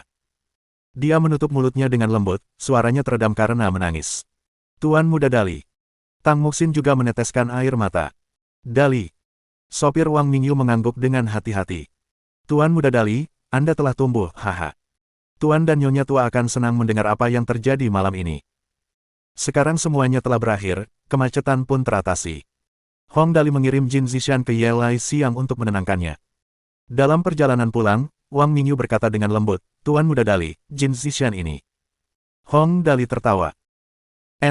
Aku tahu, lakukan pemeriksaan latar belakang sederhana, dia punya ciri khas yang unik, seharusnya tidak terlalu sulit untuk mengetahuinya, yang lebih membuatku khawatir adalah orang yang mendorongku ke dalam air, aku perlu tahu siapa dia. Wang Mingyu berkata dengan canggung, saya mengerti, saya yakin seseorang mencoba melucu, tetapi dalam situasi seperti itu, tidak akan mudah menemukan orang yang mendorong Tuan Muda. Hong Dali bergumam, cobalah yang terbaik, aku terlalu ceroboh hari ini, sepertinya banyak yang mengetahui tentang kesehatanku yang membaik dan ingin melakukan sesuatu padaku, aku hanya bertanya-tanya dari mana orang ini berasal. Wang Mingyu berkata, keduanya mungkin saja, Tuan Tua telah berkecimpung di industri ini selama bertahun-tahun dan pasti memiliki beberapa musuh. Tuan Muda Dali adalah satu-satunya kelemahan Tuan Tua, mustahil bagi musuh untuk tidak menyadari keberadaanmu, maafkan saya, tetapi jika sesuatu terjadi pada Tuan Muda Dali, saya khawatir Tuan Tua akan. Hong Dali meregangkan tubuhnya dengan malas. Aku mengerti, aku akan lebih berhati-hati di masa depan, ayah, yang ingin kulakukan hanyalah menjadi anak yang bahagia, menghabiskan uang, dan mengajak anjing jalan-jalan sesukaku. Dengan keadaan seperti itu, Wang Mingyu mendesah. Pohon itu berdiri diam, tetapi angin tidak berhenti bertiup, itu tidak dapat dihindari. Hong Dali memikirkannya dan memutuskan untuk tidak memberitahu orang tuanya tentang masalah ini. Baiklah, Paman Wang, jangan bahas ini, jangan beritahu orang tuaku tentang ini saat kita pulang, tidak ada gunanya membuat mereka khawatir, tidak akan mudah menemukan pelakunya, jika mereka tahu tentang ini, mereka pasti akan sangat kesal, aku akan berhati-hati. Wang Mingyu setuju dengan Hong Dali dan menganggukkan kepalanya. Baiklah, saya mengerti, Tuan Muda Dali. Kembali ke Hong Manor, Hong Dali berlari melewati pintu dan menaiki tangga. Ibu, aku pulang, pakaianku basah, aku akan ganti baju dulu. Lan Ruoxi sedang duduk di sofa, minum teh dan membaca koran. Ayo, apa yang terjadi padamu? Dia menjadi cemas ketika mendengar Hong Dali dan segera bertanya kepada Wang Mingyu, Wang Tua, apa yang terjadi, mengapa pakaian Dali basah? Wang Mingyu menjelaskan situasi tentang Jin Zishan. Begini, Tuan Muda Dali bertemu dengan seorang wanita di tepi danau yang mencoba bunuh diri dan menyelamatkannya. Lan Ruoxi ketakutan setengah mati. Dia menyelamatkannya, apakah dia bisa berenang, apakah dia tersedak? Wang Mingyu tersenyum sambil berkata, Tuan Muda Dali pandai berenang, aku bukan tandingannya di air. Mendengar apa yang terjadi dari Wang Mingyu, Lan Ruoxi menarik napas dalam-dalam. Bajingan kecil ini mencoba menakut-nakutiku sampai mati. Dia memikirkannya lagi dan memberitahu Wang Mingyu. Seseorang yang menyimpan niat jahat mungkin telah melihatnya ketika dia menyelamatkan wanita itu, kamu harus mengikutinya dengan saksama beberapa hari ini untuk berjaga-jaga jika terjadi sesuatu. Saya mengerti, Nyonya, tenang saja. Bab 197. Semoga beruntung. Berbicara sampai di titik ini, Hong Dali telah berganti pakaian dan turun, berseru sambil berjalan. Bu, apakah tim medis keluarga kami bisa melakukan operasi plastik? Ya ampun, anak kita yang hilang ini sudah sangat pintar, dia bahkan bisa berenang sekarang, kudengar kau sudah melakukannya dengan cukup baik. Saat melihat Hong Dali turun, senyum muncul di mata Lan Ruoxi, saat dia melangkah maju untuk memegang tangan Hong Dali. Kau bahkan sudah belajar untuk berani melakukan apa yang benar, kau benar-benar sudah dewasa, hehe.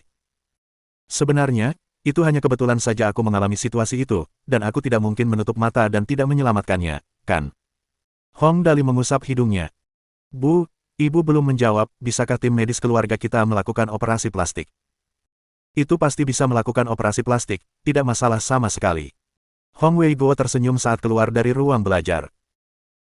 Dali, lain kali kamu menghadapi situasi seperti ini, jangan lakukan apapun secara pribadi, sudah cukup baik jika kamu tega melakukannya karena sebenarnya tidak ada perbedaan antara kamu atau anak buahmu yang menyelamatkannya. Aku tidak mengatakan ini karena kita menganggap diri kita lebih unggul dari orang lain, tetapi karena tubuhmu baru saja pulih dan masih kekurangan energi, jadi menyelamatkannya sendirian bisa berbahaya bagimu.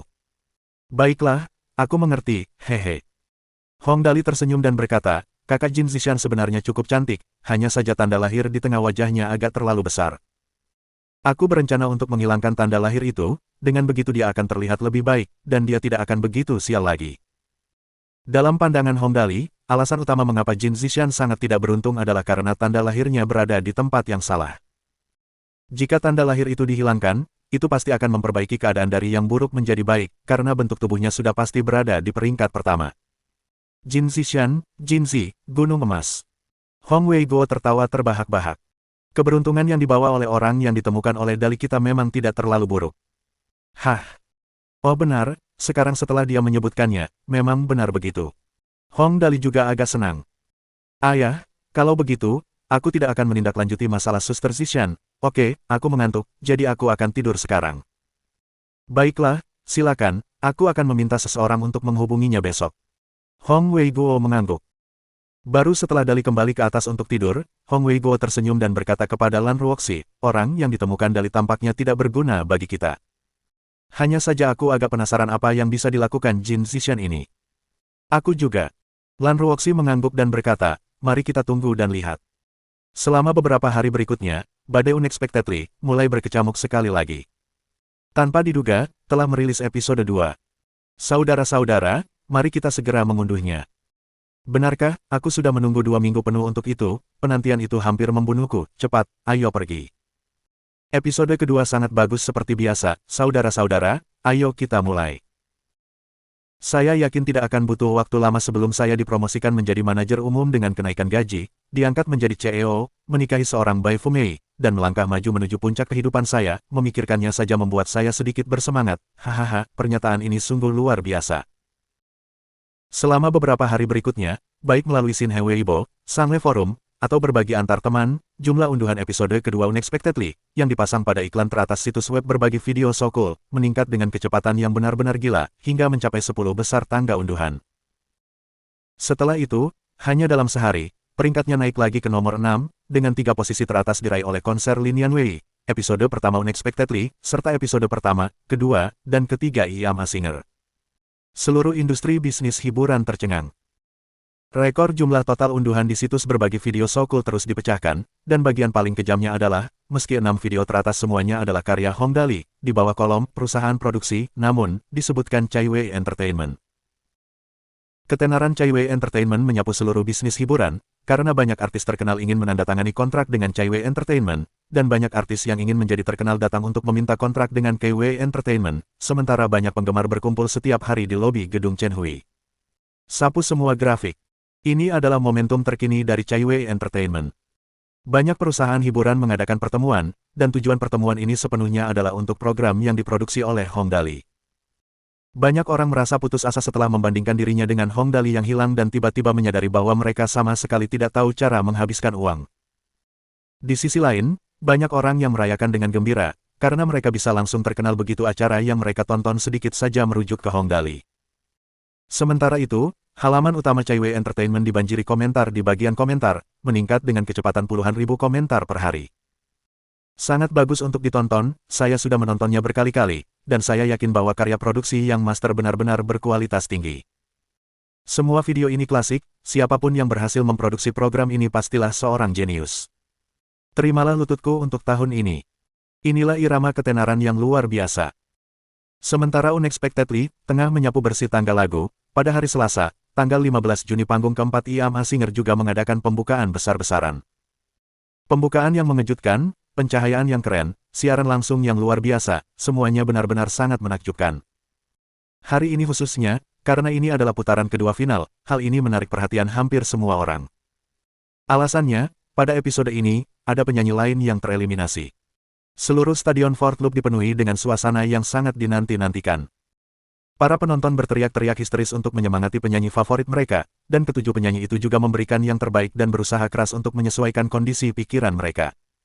Orang pertama yang tampil adalah Chu Zongkin. Dia berjalan ke sisi panggung dan berhenti di sana, mengangkat kepalanya dan melirik sekilas ke arah Hong Dali yang berada jauh di ruang VIP, dengan ekspresi santai di matanya dan penuh percaya diri. Kali ini, ia tidak perlu khawatir lagi. Ia hanya perlu membawakan lagu itu dengan sempurna, dan itu sudah cukup. Ia yakin bahwa dirinya adalah bintang yang paling bersinar di langit. Ruoyu, menurutmu peringkat berapa yang akan dia dapatkan kali ini? Manajer di ruangan Jiang Ruoyu bertanya sambil tersenyum saat dia menonton dari layar televisi. Jika itu di masa lalu, aku tidak bisa memastikannya. Tapi kali ini, Jiang Ruoyu menatap layar televisi, matanya dipenuhi dengan hasrat terhadap musik. Dia akan menjadi nomor satu yang mutlak. Tidak mungkin, kan? Apa kamu yakin? Seru sang manajer dengan heran. Karena lagu ini adalah lagu yang diberikan tuan muda untuk dibawakannya. Jiang Ruoyu berkata, Dali pasti akan menghasilkan keajaiban, aku yakin akan hal ini. Keluar dari panggung. Penampilan Chu Zongkin ini di dua episode pertama hanya biasa-biasa saja, kali ini pasti sangat menegangkan baginya untuk menjadi yang pertama tampil. Siapa bilang tidak akan berhasil?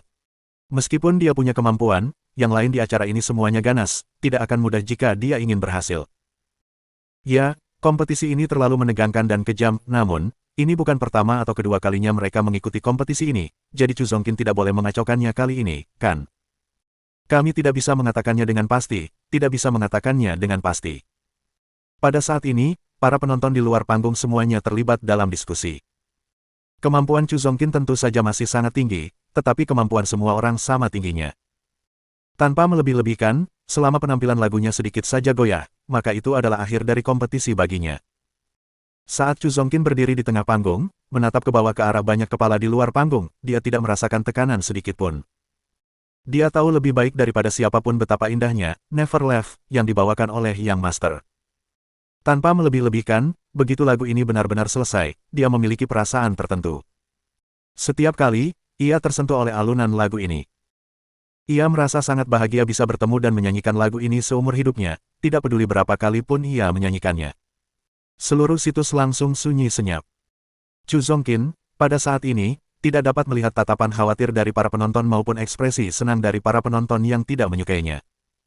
Semakin besar ketenaran maka akan semakin besar pula kerumitannya, Chu Zongkin sudah mengetahui hal ini sejak lama. Dia sudah memejamkan mata, mengabaikan semua diskusi dan kebisingan di luar panggung. Sekarang, yang ingin dia lakukan hanyalah menikmati momennya di atas panggung, serta emosi yang menyentuh yang diberikan lagu ini kepadanya. Itu sudah cukup. Musik pun terdengar. Cahaya dari proyeksi itu muncul. Semua cahaya di sekelilingnya terpusat padanya. Aku pernah mencintai, kehilangan, dan merasakan manis dan getirnya cinta, terbebas dari ironi takdir, aku tahu apa yang aku inginkan. Suaranya yang dalam namun ceria bergema di seluruh stadion Fort Loop. Seketika, suasana menjadi sunyi senyap, hanya suaranya yang mencapai hati para penonton. Para penonton di luar panggung memejamkan mata, sedikit menekan bibir mereka seolah-olah emosi mereka telah memasuki suaranya. Ada suatu keadaan yang tidak dapat digambarkan, terbentuk dari semua emosi yang bercampur jadi satu, mengapa saya ingin memiliki pikiran yang tidak perlu, apa di dunia ini yang bisa dibanggakan. Tidak ada tepuk tangan, tidak ada sorak-sorai, sama sekali tidak ada apa-apa. Namun, cukup banyak orang di lokasi itu yang menangis, otot-otot wajah mereka berkedut, sambil memukul-mukul paha mereka dengan sangat kuat. Nyanyian Chu Zongkin telah menyentuh hati para penonton secara langsung, perasaan lembut, curahan hati, melesat ke langit bersama suaranya. Tanpamu, aku memandang puncak dari jauh, namun aku rindu jalan berbelok, saat menoleh ke belakang, aku sadar kau tengah menungguku, dan tak pernah pergi. Aku telah mencari ujung lautan, namun mengabaikan sungai-sungai yang berkelok-kelok. Ketika aku mendayung perahu melawan arus, engkau ada di sampingku, mendorongku. Semua orang tercengang. Produser musik Kuge Music, Seng Wensi, tidak percaya dengan apa yang didengarnya. Lagu ini, mengapa dia belum pernah mendengarnya sebelumnya? Lagu yang bagus sekali, bagaimana mungkin dia tidak pernah mendengarnya sebelumnya? Namun, semua itu tidak lagi berarti. Ada luapan emosi yang bergejolak dalam diri Seng Wensi. Awalnya dia datang hari ini hanya untuk merasakan siaran langsung yang dahsyat, tetapi tidak menyangka akan menerima sesuatu yang tidak terduga. Semua emosi yang mengikatku tak berarti lagi, sayang, semoga kau menjadi pusat duniaku, aku senang saat kau senang, sedih saat kau sedih. Kalau pada awalnya suaranya hanya curahan hati yang lembut, maka menjelang akhir, suaranya hanya bisa digambarkan sebagai gejolak dan agung. Banyak sekali penonton yang bahkan tidak dapat berdamai dengan diri mereka sendiri saat mendengarkan musik, tidak pernah merasakan dampak hebat yang dapat ditimbulkan oleh bernyanyi. Semua perusahaan produksi musik di lokasi tersebut mencoba mencari tahu satu sama lain, tetapi sayangnya, mereka menyadari bahwa tidak ada yang pernah mendengar lagu ini sebelumnya. Ketika Seng Wensi tiba-tiba menyadari bahwa lagu ini mungkin ditulis oleh tuan muda, semua perusahaan produksi musik tercengang. Siapakah yang menyangka bahwa Hong Dali yang mengaku sebagai anak ajaib nomor 1, dapat memiliki bakat seperti ini? Akan tetapi, dengan karya Lin Yanwei sebelumnya, Rolling Up the Bidet Curtain, kemampuan menulis lagu seperti itu, bukanlah sesuatu yang terlalu luar biasa. Di sini, saat ini, mari kita bersama-sama mengangkat kepala kita, dan menyambut turunnya cinta. Sinar mentari membuktikan bahwa ini bukan sekadar khayalan. Saat ini, pejamkan matamu untuk mengalami dengan sepenuh hati, suara yang berbicara tentang cinta. Tidak pernah pergi. Suaranya perlahan melemah dan menghilang. Menjelang akhir, tepat saat Chu Zongkin membungkuk kepada penonton dan meninggalkan panggung, penonton bereaksi sepenuhnya, dan penonton yang sudah emosional dengan liar mengepalkan tangan mereka dan mengerahkan seluruh energi mereka untuk berteriak. Bab 198. Peningkatan sistem. Di ruang VIP, teman-teman sekelas Hong Dali mendengarkan dan menatap dengan bingung, dan butuh 3 hingga 4 menit penuh bagi mereka untuk mendapatkan kembali ketenangan mereka. Dali. Ling Yi mencengkeram lengan Dali dengan kasar dan berseru keras. Lagu ini berjudul Never Left, kan? Dia pasti akan mendapat tempat pertama, kan? Tentu saja. Hong Dali terkekeh. Tentu saja, itu tempat pertama. Dalam episode 1 A Singer ini, setelah hasil akhir dirilis, seperti yang diharapkan, Chu Zongkin berhasil meraih tempat pertama dengan keunggulan besar dibandingkan yang lain. Sama sekali tidak ada ketegangan. Bahkan ketika Zhang Kei mengumumkan bahwa Chu Zongkin akan pergi ke Amerika untuk menjadi pembawa acara I Am a Singer saat episode berakhir, banyak penonton yang hadir menangis terseduh-seduh, berharap agar Chu Zongkin tetap tinggal. Meski hanya menyanyikan lagu ini setiap saat, mereka tetap bersedia mendengarkannya. Chu Zongkin, yang sebelumnya merasa begitu gugup dan skeptis di panggung ini, akhirnya mendapatkan pengakuan yang sepantasnya. Ah, hari ini terasa sangat memuaskan. Setelah tahap keempat I Am a Singer selesai, Hong Dali berdiri dan meregangkan tubuh. Saat ia menarik napas dalam-dalam, tiba-tiba, seberkas cahaya keemasan muncul dari sekujur tubuhnya. Kemudian, Hong Dali mendengar suara mekanik. Total poin atribut host telah meningkat hingga 100 poin penuh, sistem akan memulai peningkatan sekarang. Peningkatan sedang berlangsung, harap tunggu. Apa-apaan ini, sistemnya sudah ditingkatkan dalam kurun waktu beberapa hari ketika aku bahkan tidak memerhatikannya. Sepertinya uang yang dikeluarkan sudah cukup. Kekuatanku akhirnya mencapai 100. Hong Dali memejamkan matanya untuk merasakannya dengan benar. Seluruh tubuhnya dipenuhi energi. Luar biasa. Memuaskan. Tak lama kemudian, suara mekanik itu terdengar lagi. Sistem anak hilang yang hebat, peningkatan berhasil. Saat ini tuan rumah telah berhasil meningkatkan dari anak hilang pemula menjadi anak hilang tingkat dasar. Wahahaha, ternyata gelar anak ajaib saya bisa ditingkatkan ya. Keren. Sistem melanjutkan. Anak boros tingkat dasar, untuk setiap 1 juta yuan yang dihamburkan, tuan rumah akan diberi hadiah poin atribut. Jumlah uang yang dihamburkan sebelumnya akan dikosongkan sepenuhnya, dan semuanya akan dihitung dari nol. Misi utama, kesejahteraan untuk anak hilang tingkat dasar. Rincian misi, host dapat menukar 1 set cabang samping kesejahteraan untuk setiap 10 poin atribut yang digunakan. Cabang kesejahteraan dipisahkan menjadi 3 pilihan, teknologi, keterampilan, dan kelangsungan hidup. Persyaratan misi, habiskan 10 juta yuan dalam waktu 2 minggu, bernilai 5 poin atribut, hukuman jika gagal, dikurangi 10 poin atribut dari kemampuan seksual. Setelah tuan rumah selesai menukar jenis cabang kesejahteraan, ia dapat terus menggunakan poin atribut untuk menukar informasi kesejahteraan secara terperinci.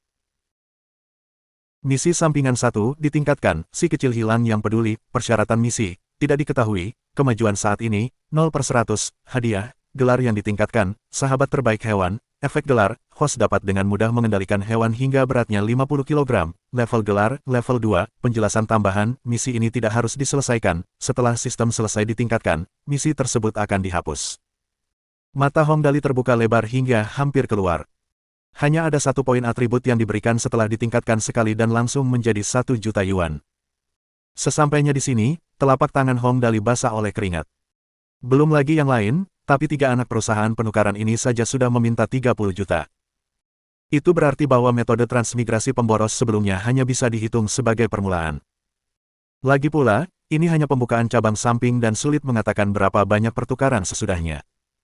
Lagi pula, ini hanyalah tahap dasar dari menjadi anak yang hilang, sepertinya di masa depan. Terlebih lagi, ada juga misi utama, menghabiskan 10 juta yuan dalam 2 minggu. Jika gagal, akan dikurangi 10 poin atribut dari kemampuan seksual. Apa-apaan ini, aku pasti tidak akan gagal, siapa tahu apakah kemampuan seksual dapat meningkat setelah dikurangi. Baiklah kalau begitu. Hong Dali menghela napas panjang. Sepertinya aku sudah keterlaluan kali ini. Haha, aku akan berjuang sekuat tenaga. Baiklah, saat Xiaoyi kembali, aku akan memintanya untuk menggabungkan semua uang yang sudah kumiliki. Setelah itu, saat dia masih berpikir, tiba-tiba terdengar ketukan di pintu. Hong Dali tersadar dari lamunannya dan berkata, masuklah. Pintu ruang VIP perlahan terbuka, dan 2 orang masuk. Semua orang tercengang saat melihatnya. Setelah sedikit linglung, diikuti oleh teriakan kegirangan di sekelilingnya. Itu Suster Xiaoyi telah kembali, hahaha. Ling Xiaoyi, dia sangat mampu membantu Hong Dali keluar dari masalahnya, bagaikan seorang kakak perempuan, dan dia akhirnya kembali. Yang mengikutinya dari belakang sambil tersenyum dan mata penuh kekaguman dan penyembahan, tentu saja, adalah kakaknya, Ling Mufeng. Kakak Xiaoyi, hahaha, akhirnya kau kembali. Hong Dali melangkah maju untuk menyambutnya dan merebahkan kepalanya ke dalam pelukannya, kepalanya bergerak-gerak gelisah. Hahaha, kakak Xiaoyi, akhirnya kau kembali, aku hampir mati karena putus asa saat kau tidak ada, dan aku tidak bisa melakukan apapun dengan baik. Tuan muda. Tepat saat dia membuka mulut untuk berbicara, Ling Xiaoyi sudah terisak-isak. Tuan muda, selama beberapa hari ini ketika saya tidak ada, apakah Anda baik-baik saja? Tetap saja baik-baik saja, pasti baik-baik saja. Hong Dali menyeringai sambil menarik Ling Xiaoyi untuk duduk, dan Tang Muxin bahkan secara pribadi mengiris apel untuk Ling Xiaoyi. Kakak Xiaoyi, selama ini kau tidak ada, kami semua sangat merindukanmu. Sambil berbicara, dia melihat ke arah Ling Mufeng. Kakak Mufeng, apakah semuanya baik-baik saja sekarang? Teman-teman Hong Dali tentu saja tahu tentang insiden penipuan Ling Mufeng, dan setelah melihatnya datang bersama Ling Xiaoyi, dia seharusnya sudah pulih dari insiden itu. Seperti yang diharapkan, Ling Mufeng membungkuk dalam-dalam ke arah Hong Dali, sebelum berkata, saya baik-baik saja sekarang, tidak ada masalah lagi, Tuan Muda Dali, terima kasih, saya tidak bisa membalas kebaikan Anda dengan cukup. Kenapa kamu begitu sopan? Hong Dali menyeringai dan berkata, kita semua keluarga, cepatlah duduk, sudah cukup bagus bahwa kamu sudah pulih. Ling Mufeng segera mencari tempat duduk dan duduk, sambil berkata, Tuan Muda Dali, tentang aku memakan benda itu, seluruh sekolah kita sudah mengetahuinya, aku takut teman-teman sekelasku akan menertawakanku setelah aku kembali ke sekolah. Selain itu, aku sudah berpikir cukup lama selama kurun waktu ini, dan kebetulan kakak perempuanku mengatakan bahwa Tuan Muda Dali memiliki sekolah sendiri, jadi aku berpikir. Panggil aku Tuan Muda, sama seperti kakak perempuanmu. Hong Dali berpikir sejenak dan bertanya, kau ingin belajar di sekolah yang telah kubuka, Mom? Itu juga ide yang cukup bagus, dan kami juga membutuhkan beberapa pria di sana, jadi kau bisa belajar sambil membantu mengerjakan beberapa tugas, lumayan.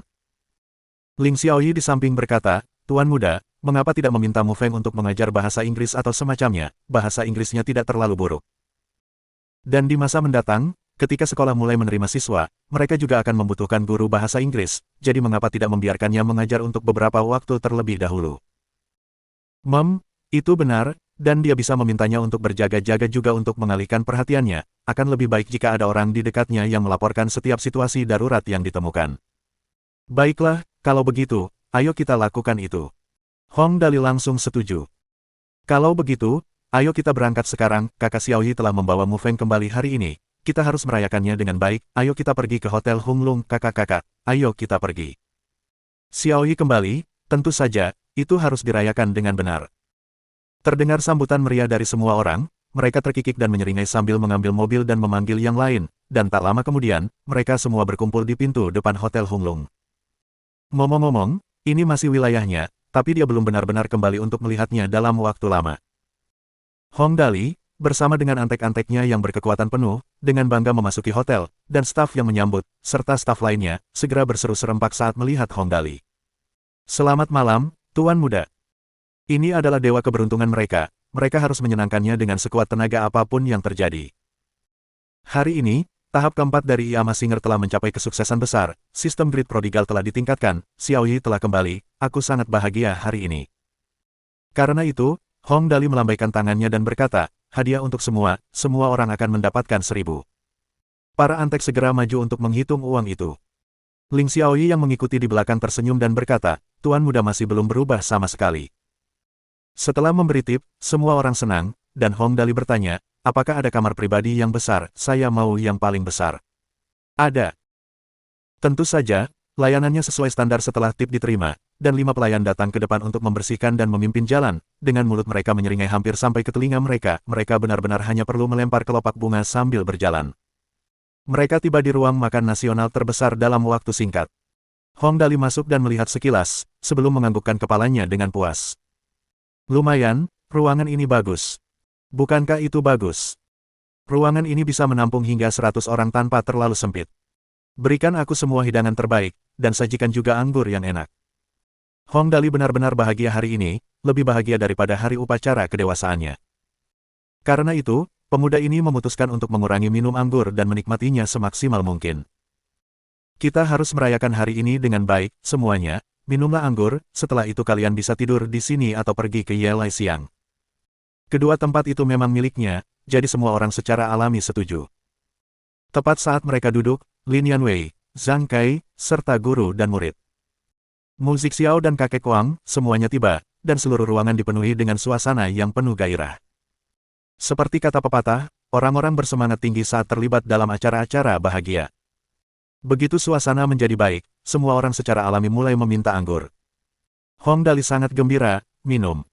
Tang Muxin duduk di sampingnya dan mengingatkannya dengan lembut. Dali, tubuhmu tidak begitu baik, berhentilah minum. Bagaimana mungkin? Hong Dali berseri-seri kegirangan sambil menuang segelas bir untuk dirinya sendiri. Hari ini hari yang membahagiakan, aku harus minum, jangan khawatir, aku akan minum saja, 3 gelas bir saja, dan aku akan pulang untuk tidur, oke. 3 gelas, dan itu bir, Tang Muxin berpikir sejenak dan bergumam. Itu, seharusnya baik-baik saja.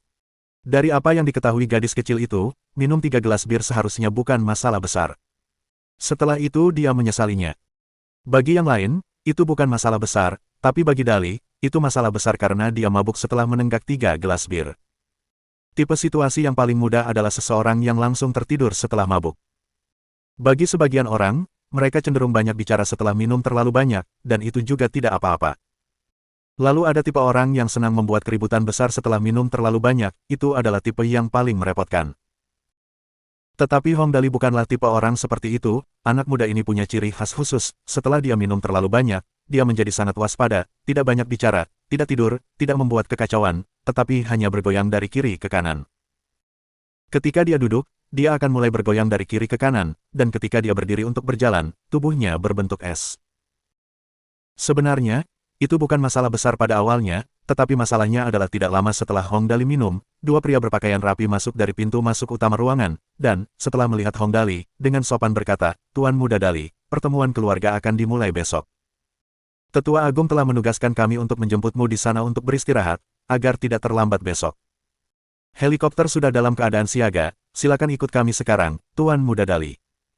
Bab 199. Pertemuan keluarga, bagian 1. Mendengar ini, Tang Muxin yang telah mendukung Hong Dali, tahu bahwa segala sesuatunya telah salah. Dia sangat mengenal karakter Hong Dali. Jika itu hanya candaan biasa, tentu saja dia tidak akan peduli. Tapi tempat seperti apa pertemuan keluarga itu? Itu adalah tradisi yang diwariskan sejak bertahun-tahun lalu, dan di sanalah keturunan muda keluarga Hong dilatih. Kakek Tang Muxin memiliki sejarah yang cukup panjang dengan tetua besar Hong Tu saat ini, dan dia ingat pertemuan keluarga Hong pernah disebutkan oleh kakeknya saat itu. Terlebih lagi, dikatakan bahwa keluarga Hong tidak memberi makan orang-orang yang menganggur. Jika Hong Dali pergi begitu saja, belum lagi tentang yang lain, hanya membiarkan keturunan muda yang iri dengan latar belakang keluarga Hong Dali mengejek dan mengejeknya bukanlah hal yang sepenuhnya mustahil. Terutama Hong Anbao dan Hong Anceng yang baru mereka lihat sekali sebelumnya. Bahkan mereka berdua pun berperilaku seperti itu, tidak perlu lagi menyebut keturunan keluarga yang lain. Sementara Tang Muxin sedang mengalami dilema seperti itu, Hong Dali malah terhuyung-huyung dan menatap kedua orang itu, menyeringai sambil berkata, "Rapat keluarga apa, aku tidak akan pergi. Kau pergi saja dan katakan padanya bahwa aku sedang tidak enak badan." Dia memang terkenal sebagai anak yang boros, jadi pergi ke tempat semacam itu hanya akan membuatnya tidak disukai oleh yang lain. Tidak akan ada makan malam atau pertemuan yang menyenangkan di sana. Tentu saja, lebih baik tidak pergi. Ini. Kedua orang itu ditempatkan dalam situasi yang canggung. Kami tidak berhak memutuskan, Tuan Muda Dali, mengapa Anda tidak ikut saja kembali bersama kami dan anggap saja ini sebagai waktu untuk bersantai. Begitu Anda tiba di sana, Anda tinggal meminta izin dari tetua besar dan kembali lagi. Bagaimana menurut Anda? Hong Dali sangat tidak senang. Tidak bisakah aku tidak hadir, pertemuan keluarga ini masih bisa berlangsung tanpa aku. Sebenarnya bisa dimengerti mengapa dia berkata seperti itu. Hong Weibo selalu ingin dia bahagia sebagaimana adanya, oleh karena itu, dia tidak menjelaskan secara rinci tentang pertemuan keluarga itu kepada Dali. Menurut rencana Hong Weibo sebelumnya, Hong Dali hanya perlu muncul sebentar di sana, dan lagi pula, tidak akan ada kerugian yang dideritanya karena melakukan itu. Tidak ada masalah besar dengan itu, dan dengan demikian, dia tidak perlu menjelaskan detail apapun kepada Dali. Hong Dali juga terlalu malas untuk pindah, karena ia tidak menginginkan ketenaran maupun kekayaan, dan tidak banyak yang bisa ia bicarakan dengan sesama keturunan yang iri hati. Sebaliknya, ia tidak akan bisa menghindari segala macam ejekan dan sarkasme terhadapnya. Jadi, tentu saja ia tidak ingin pergi. Namun, kedua orang yang datang menjemputnya tidak punya hak untuk memutuskan apakah dia bisa melewatkan pertemuan itu, jadi mereka memohon. Tuan Muda Dali, tolong jangan mempersulit kami, sejujurnya, kami berdua hanyalah pembawa pesan, jika Anda menolak untuk pergi, kami pasti akan dipecat. Sebenarnya, masalahnya bukan apakah kami akan dipecat, tetapi masalahnya adalah masih akan ada orang yang datang menjemput Anda setelah kami, dan akan lebih buruk jika itu adalah tetua dari keluarga. Oh benar, jika mereka kembali, misalkan keluarganya bersikeras agar dia ikut pertemuan, mereka tetap harus mengirim orang lain ke sini. Kalau orang yang dikirim ke sini adalah sesepuh yang tidak disukainya, itu pasti akan menimbulkan masalah. Baiklah, dia akan pergi saja kalau begitu. Untungnya, Hong Dali belum minum terlalu banyak, jadi dia hanya bergoyang sedikit sambil berdiri. Kalau begitu, aku akan pergi ke sana, itu bukan masalah besar, saudara-saudara, lanjutkan saja minum dulu, aku akan segera kembali. Kata-katanya terdengar seolah-olah dia adalah Liqui dari Water Margin yang akan keluar untuk membunuh seseorang. Saudara-saudara, silakan minum anggur dulu, aku akan segera kembali, setelah itu aku akan minum dengan sepenuh hati bersama kalian, saudara-saudaraku. Setelah itu Liqui mengambil 2 kapak dan pergi untuk memenggal kepala seseorang. Teman-teman Hong Dali tentu saja tidak khawatir tentangnya, tetapi Tang Muxin tidak tega meninggalkannya sendirian dan berkata dengan cemas, "Dali, lihatlah betapa mabuknya dirimu. Aku akan menemanimu, aku tidak merasa aman membiarkanmu pergi sendirian. Kalau begitu, ayo kita pergi bersama-sama." Hong Dali tertawa terbahak-bahak. Kakak Nian Wei dan kakak Xiaoyi juga ikut, "Ayo kita pergi." Kedua orang yang datang menjemputnya dengan tergesa-gesa berkata, "Tuan Muda Dali, ini adalah pertemuan keluarga, orang luar tidak diizinkan masuk." "Apa hubungannya denganku?" Hong Dali marah setelah mendengar itu. "Kita akan pergi bersama jika aku pergi, kalau tidak, lupakan saja, aku serahkan padamu untuk memutuskan."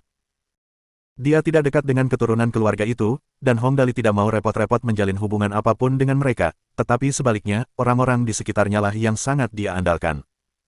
Tentu saja, mereka harus pergi bersama-sama. Selain itu, dia minum terlalu banyak. Jadi, dia tidak tahu kekacauan seperti apa yang mungkin terjadi jika dia pergi sendirian. Setelah mendengar apa yang dikatakan Hong Dali, kedua orang itu saling melirik. "Baiklah, bawa saja mereka semua kembali, Tuan Muda Dali akan tetap pergi, jadi seharusnya tidak ada masalah besar untuk membawa 2 orang lagi, mereka hanya perlu memperingatkan mereka untuk tidak bermain-main." Mereka langsung setuju. "Karena Tuan Muda Dali sudah bicara, ayo kita pergi sekarang." Seharusnya begitulah caranya. Hong Dali berseri-seri karena gembira. Kalau begitu, ayo kita pergi sekarang. Beberapa orang keluar bersama-sama sekaligus. Selama perjalanan, Tang Muxin, yang khawatir Dali tidak memahami struktur pertemuan keluarga, meluangkan waktu untuk mengajarinya dengan lembut. Dali, di dalam keluargamu, tetua besar bernama Hong Tu, dia adalah kakekmu yang memiliki sejarah dengan kakekku, tetua kedua bernama Hong Wei, dan tetua ketiga bernama Hong Ying. Jangan lupakan itu apapun yang terjadi. Jika kamu tidak ingin berpartisipasi dalam pertemuan, cari saja tetua besar untuk pamit. Mengerti, mengerti. Meskipun berjalan dengan gaya pikiran Hong Dali masih sangat waspada. Tenang saja, aku tahu apa yang harus kulakukan. Mereka segera naik ke helikopter, terbang ke arah utara, dan mencapai kawasan perkebunan keluarga Hong yang luas, ibu kota hutan, dalam sekejap mata. Setelah helikopter mendarat di landasan helikopter, Hong Dali dengan gembira turun dari helikopter, dia merasa sedikit mabuk udara. Kedua orang yang datang untuk menjemput Hong Dali itu menuntunnya masuk. Sementara Hong Dali melihat-lihat sambil berjalan, Lin Yanwei dan Ling Xiaoyi tercengang dengan apa yang mereka lihat. Mereka hanya tahu bahwa keluarga Hong adalah salah satu keluarga besar yang langka di negara ini, tetapi setelah melihatnya sekarang, keluarga itu masih jauh lebih besar dari yang mereka bayangkan. Puluhan bangunan terlihat di depan mata, kolam renang, lapangan tenis meja, gedung bioskop, teater musikal, gudang anggur bawah tanah, dan sebagainya. Luas area konstruksi sebesar ini saja sudah mencapai 2 hingga 300 ribu meter persegi, sungguh sangat menakutkan. Baiklah, apakah kau tahu di mana kakek besarku? Hong Dali bertanya sambil berjalan. Karena dia datang ke sini untuk pamit, tentu saja, dia tidak akan puas hanya dengan berjalan-jalan tanpa tujuan di seluruh area. Dia seharusnya ada di ruang rapat besar saat ini, kalaupun dia tidak ada, kamu seharusnya bisa menunggunya. Salah satu dari dua orang itu menjawab. Kalau begitu, aku akan pergi ke ruang pertemuan besar. Hong Dali tidak membuang waktu. Ayo pergi. Perkebunan itu sekarang dipenuhi oleh sejumlah anak muda. Begitu mereka melihat Hong Dali dari jauh, mereka membuat gerakan-gerakan yang bersemangat, dan sebuah suara terdengar dari jauh. Lihat cepat, Hong Dali sudah datang. Hehe, anak manja ini, ternyata dia tahu caranya membuat wanita kembali. Serius deh. Itu Lin Yanwei, kan, ngomong-ngomong, sangat mungkin Dali akan diberi kesempatan hidup baru kali ini, hal-hal yang telah ia mulai tampaknya cukup menguntungkan. Kehidupan baru yang luar biasa, kudengar paman memberinya lebih dari 20 juta, berapa yang sudah dia hasilkan kembali. Benar juga, sepertinya pertemuan keluarga kali ini akan jadi acara yang seru untuk ditonton. Tidak bisa memastikan, saya akan menunggu dan melihat saja, besok pasti ada acara besar. Jangan sebut-sebut besok, kurasa akan ada kesenangan bahkan dalam waktu dekat. Lihat dia berjalan dengan cara seperti huruf S itu, dia mungkin terlalu banyak minum, haha. Suara samar percakapan di sekitar terdengar di telinga Hong Dali dan yang lainnya. Tang Muxin, sambil memegang lengan Hong Dali, berusaha memberikan tatapan tajam kepada orang-orang di sekitarnya. Di sisi lain, Lin Yanwei, bersama Ling Xiaoyi, berdiri di belakang keduanya. Dia tahu posisinya sendiri dengan sangat baik. Di sini, dia harus menenangkan segalanya dan memprioritaskan untuk tidak menimbulkan masalah bagi Hong Dali. Semua orang berjalan maju, dan dalam waktu singkat, mencapai pintu depan ruang pertemuan besar tempat pertemuan keluarga akan diadakan. Hong Dali mengangkat kakinya untuk memasuki ruangan, namun dihentikan oleh penjaga pintu masuk, yang berkata, Tuan Muda Dali boleh masuk, orang luar tidak boleh masuk. Sialan. Hong Dali sangat marah saat dia berseru. Aturan macam apa ini, kamu orang luar, seluruh keluargamu adalah orang luar. Namun kedua penjaga pintu masuk itu tidak marah dan mereka hanya berdiri di sana menjaga pintu. Pada saat ini, Tang Muxin berkata dengan lembut, Dali, tidak apa-apa, kita tidak akan masuk saja, kamu masuk saja untuk berpamitan dan keluar setelahnya. Baiklah, serius, gumam Hong Dali. Ada aturan di mana-mana, itu membuat orang-orang jadi tidak nyaman. Bagaimana mungkin dia tidak menikmati kedatangannya, jika bukan karena semua ini? Begitu dia melangkah ke tempat ini, ada peraturan di mana-mana, bagaimana mungkin dia bisa bersenang-senang seperti itu? Namun, tepat saat itu, terdengar suara misterius. Oh, bukankah Dali yang datang, mengapa dia tidak masuk? Hong Dali menoleh untuk melihat.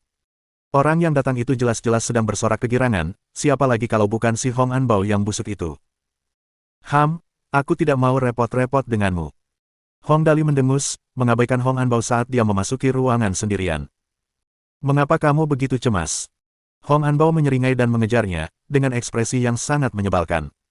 Aku belum mengucapkan selamat kepadamu dengan benar selama upacara kedewasaanmu waktu itu, sungguh kesempatan yang langka untuk melakukannya hari ini. Ini dihitung sebagai ucapan selamat, di mana kakek besarku.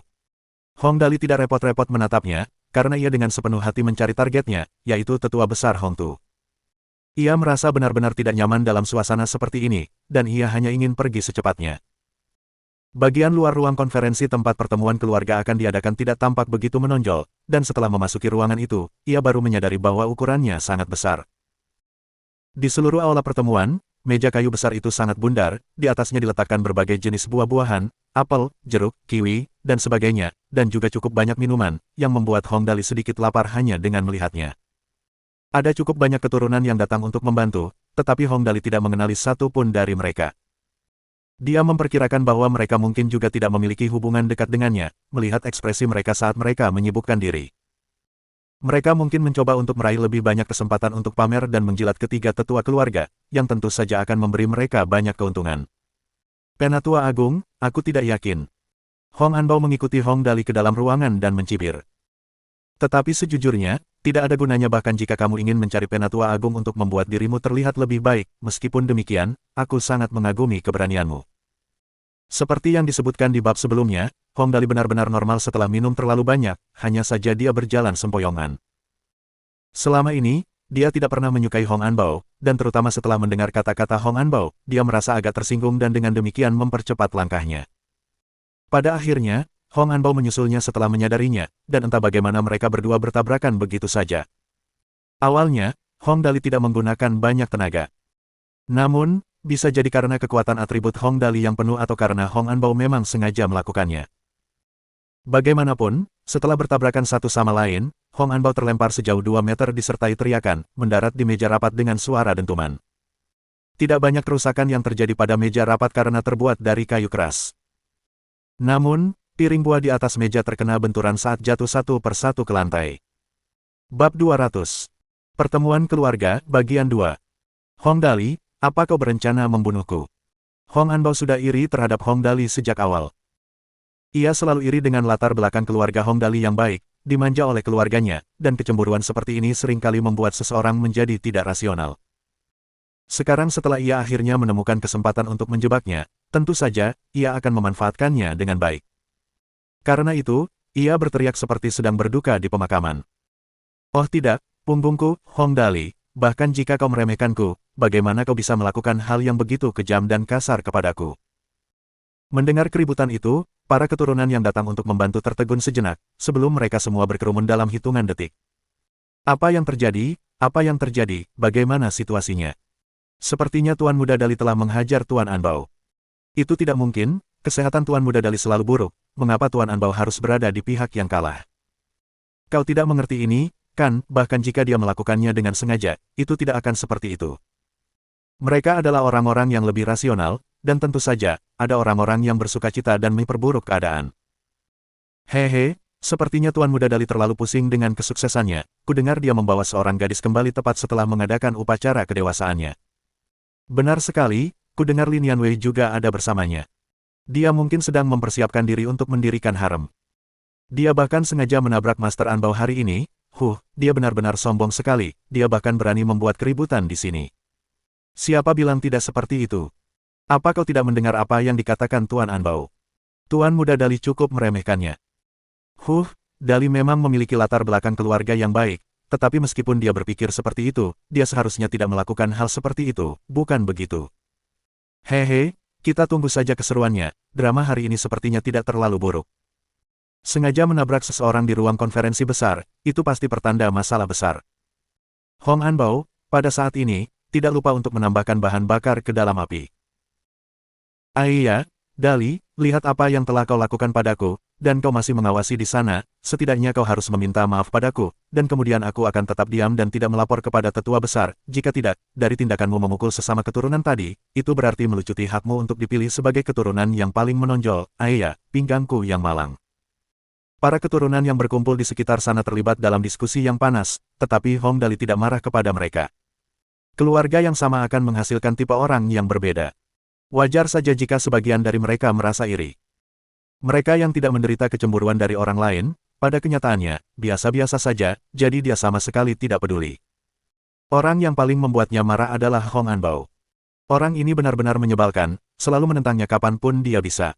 Dia telah menyiapkan jebakan agar dia jatuh hari ini juga. Jika kali ini dia mendapat masalah, bukankah itu akan menyenangkan baginya? Dia mungkin sudah memperhitungkan semuanya dengan baik, bahwa dia tidak akan berani melakukan sesuatu yang gegabah di sini, jadi dia harus meminta maaf kepadanya. Kalau tidak, bukankah dia sudah menyebutkan bahwa menyerang keturunan di sini secara fisik berarti kehilangan hak untuk mencalonkan diri sebagai keturunan yang paling menonjol? Tampaknya pemuda ini telah merencanakan semuanya dengan matang sejak lama, dan dia hanya punya dua pilihan, meminta maaf atau haknya dicabut. Dilihat dari ekspresinya yang sombong, dia jelas ingin aku kehilangan muka di depan semua orang. Apa-apaan, aku anak yang boros. Aku tidak pernah menginginkan hak itu sejak awal. Aku pasti tidak akan membiarkan dia melakukan apa yang dia mau hari ini. Jadi bagaimana jika ini adalah pertemuan keluarga, mengapa saya peduli? Saya datang hari ini untuk mengambil cuti. Aku tidak peduli dengan sedikit kekurangan, tapi itu tidak berarti aku mudah ditipu.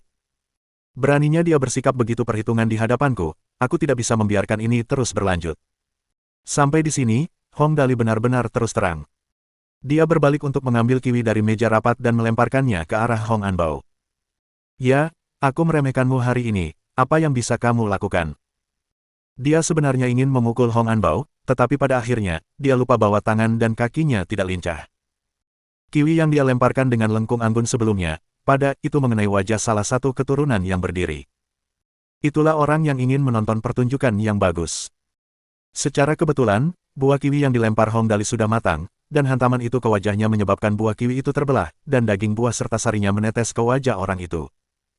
Selama sesaat, seluruh ruang pertemuan begitu sunyi, bahkan suara jarum jatuh pun dapat terdengar, karena tidak ada seorang pun yang berani mengatakan sesuatu. Mungkin, selain Hong Dali, tidak ada orang lain yang berani membuat keributan seperti itu di aula pertemuan keluarga tempat pertemuan keluarga diadakan sejak aturan ini diberlakukan. Setelah pulih dari kebingungan yang panjang, akhirnya, ada seseorang yang tidak tahan lagi dan berseru dengan marah. Dali, beraninya kau menyerang Tuan Xiang Fei secara fisik. Tak perlu dikatakan, orang yang dipukul itu bernama Hong Xiang Fei. Melihat Hong Dali benar-benar berani melancarkan serangan fisik, Hong Anbao juga tertegun sejenak. Dia hanya ingin memberinya pukulan langsung, untuk mengingatkannya agar tidak bertarung memperebutkan posisi keturunan yang luar biasa dengannya, tetapi dia tidak pernah menyangka Hong Dali benar-benar berani menyerangnya. Setelah akhirnya bereaksi terhadap situasi tersebut, Hong Anbao berseru lebih marah lagi. Hong Dali, kau benar-benar berani melancarkan serangan fisik, dan kau telah mengenai Tuan Xiang Fei. Tuan Xiang Fei, kau benar-benar tidak boleh membiarkan ini berlalu begitu saja. Berani sekali kau memukulku. Seperti kata pepatah, perlu dua tangan untuk bertepuk tangan. Tuan Xiang Fei, yang dahinya dipukul dengan kiwi, juga tercengang. Selain itu, usianya masih cukup muda, antara 17 hingga 18 tahun, usia di mana ia tidak takut dan tidak boleh kehilangan muka. Selain itu, ia dipukul di depan semua orang, dan dengan dorongan Hong Anbao, ia jelas tidak bisa membiarkan ini berlalu begitu saja. Jadi, ia berbalik untuk mengambil jeruk dan melemparkannya langsung ke Hong Dali. Dulu, saat poin atribut Hong Dali belum mencapai titik maksimal, dia pasti akan gagal menghindari serangan ini apapun yang terjadi. Namun, sekarang situasinya berbeda, 100 poin kelincahan dan kecepatan reaksi. Jika dia gagal menghindari jeruk itu, bukankah itu akan menjadi lelucon besar? Oleh karena itu, Hong Dali dengan mudah menghindari jeruk yang terbang ke arahnya, dan kemudian orang di belakangnya menjadi orang yang tidak beruntung. Hong Xiang Fei, aku sudah menahanmu selama ini, karena kau berani menyerangku. Jangan salahkan aku karena bersikap kasar, aku akan memastikan kau membayarnya. Keturunan yang terkena jeruk itu juga sudah habis-habisan, bagaimanapun, Tuan Muda Dali yang memulainya lebih dulu, jadi dia tidak mungkin disalahkan atas apapun. Jadi, dia mengambil pisang itu dan melemparkannya kembali. Tindakan ini membuat semua orang panik mencari sisi mereka sendiri, karena memang ada banyak buah di sekitar. Maka, apel dan jeruk beterbangan bersama-sama, dan botol serta minuman pun bercampur jadi satu, dan tak lama kemudian, seluruh aula pertemuan dipenuhi dengan berbagai jenis buah dan minuman serta botol yang beterbangan tak henti-hentinya. Ada beberapa orang yang terkena pukulan pada saat-saat tertentu, lalu menyingsingkan lengan baju untuk ikut serta dalam perkelahian. Pada titik ini, semua orang sudah lama lupa bagaimana seluruh insiden itu bermula, dan Hong Anbao bahkan memutuskan untuk menimbulkan lebih banyak kekacauan dengan memanfaatkan sepenuhnya perannya sebagai provokator, saat ia melemparkan apel, jeruk, dan sejenisnya kepada semua orang yang ditemuinya. Aula pertemuan besar yang awalnya tertib langsung berubah seperti pasar basah yang penuh dengan kebisingan. Sementara di dalam masih kacau, Tang Muxin dan Lin Yanwei yang menunggu di luar tidak tahan lagi untuk berdiam diri. Setelah mendengar suara dari dalam, Tang Muxin tahu bahwa perkelahian telah dimulai. Namun, mereka bertiga tidak dapat memasuki ruangan, jadi, seketika itu juga, ia memutuskan untuk menelepon sopir Hong Dali, Wang Mingyu. Paman Wang, sesuatu yang buruk telah terjadi, Dali berkelahi dengan orang-orang di dalam. Wang Mingyu yang saat itu sedang makan langsung berdiri saat mendengar itu. Jika sesuatu terjadi pada Hong Dali selama pertemuan keluarga, itu pasti akan menjadi masalah besar, dan tidak seorang pun mampu menanggung akibatnya. Tanpa ragu, dia langsung berteriak. Tuan Muda Dali telah terlibat perkelahian. Semuanya, ikuti aku. Jika dulu mereka tidak akan berani masuk ke tempat seperti kediaman keluarga Hong. Namun, perasaan mereka sekarang berbeda. Dengan insiden Ling Xiaoyi, para antek dan sopir Wang Mingyu rela menjual nyawa mereka kepada Hong Dali, dan sekarang Dali ditindas, itu sama saja dengan mereka ditindas, bahkan mungkin lebih buruk dari itu. Belum lagi harta keluarga Hong, bahkan jika itu berarti harus melalui cobaan yang paling berat, mereka akan tetap meneruskannya. Hasil terburuknya hanya kehilangan pekerjaan sebagai antek, tetapi setidaknya mereka telah membayar utang budi mereka kepada Hong Dali. Semua orang menuruni tangga dengan semangat tinggi, bahkan kakek Wang pun mengikuti mereka sambil berbisik, aku juga akan pergi, mungkin aku akan berguna di saat-saat kritis. Ini, sangat bagus. Wang Mingyu tahu betapa cakapnya lelaki tua ini, jadi dia tidak menolaknya. Namun, setelah melihat bahwa Zhang Kai dan Mu Zixiao juga ingin pergi, Wang Mingyu dengan tegas menghentikan mereka. Jangan pergi, kalian berdua, kalian tidak akan banyak membantu bahkan jika kalian mengikuti kami, tunggu saja di sini untuk berita kami. Zhang Kai dan Mu Zixiao setuju dengan itu setelah memikirkannya. Terutama karena identitas Mu Zixiao cukup sensitif, tidak cocok baginya untuk membantu keluarga Hong. Sayangnya, dia berkata dengan khawatir, kamu harus memberitahu kami begitu ada berita. Tenang saja. Pada titik ini, Wang Mingyu mengambil alih pimpinan, dan mereka semua pergi mengambil mobil dan melaju kencang langsung menuju ke perumahan keluarga Hong. Begitu mereka panik, mereka tidak peduli dengan hal-hal lain, jadi mereka memacu kendaraan hingga kecepatan 120 mil per jam di jalan dengan kecepatan maksimum hanya 50 mil per jam saat mereka melaju melewati kota. Perjalanan yang awalnya memakan waktu 20 menit menjadi 5 menit. Setelah mencapai gerbang utama perumahan keluarga Hong, Antek Li yang berteriak ke walkie-talkie.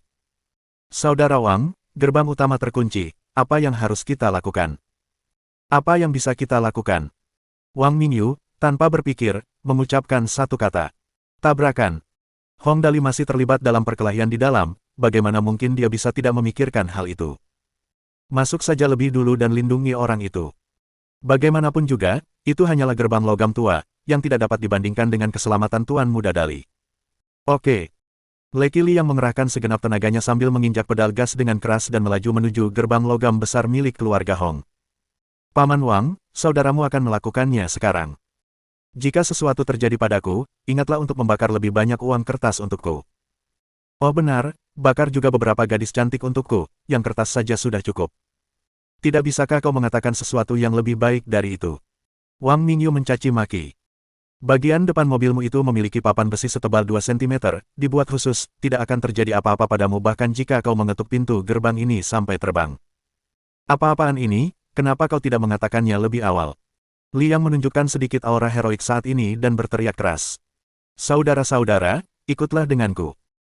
Mesinnya menyala dengan bunyi dentuman yang memekakkan telinga, dan mobil malaikat doa yang dikemudikannya melaju dengan kecepatan 180 mil per jam menuju gerbang logam besar. Terdengar suara tabrakan keras, dan gerbang logam yang awalnya berkilau dengan berbagai jenis pola itu terlepas seluruhnya, bahkan kait pintunya patah seluruhnya, dan para penjaga di dekatnya hampir mengeluarkan ingus dari hidung mereka karena mereka hanya bisa menatap 4 mobil yang melaju kencang dan berdesing melewati mata mereka. Bahkan topi para penjaga pun berjatuhan ke tanah akibat angin dari mobil-mobil yang melaju kencang. Setelah menatap kosong selama 30 detik, keempat penjaga itu akhirnya mengumpulkan pikiran mereka dan dengan panik menghubungi tim penjaga keluarga. Namun, pada titik ini, bagaimana mungkin mereka bisa melihat bayangan mereka? Mohon dukungan dari Om Ante-Ante sekalian buat subscribe agar Mimin terus semangat untuk up novel seru lainnya. Sekiranya ada kebutuhan buat subback, silakan inbox Mimin atau tuliskan di kolom komentar. Terima kasih.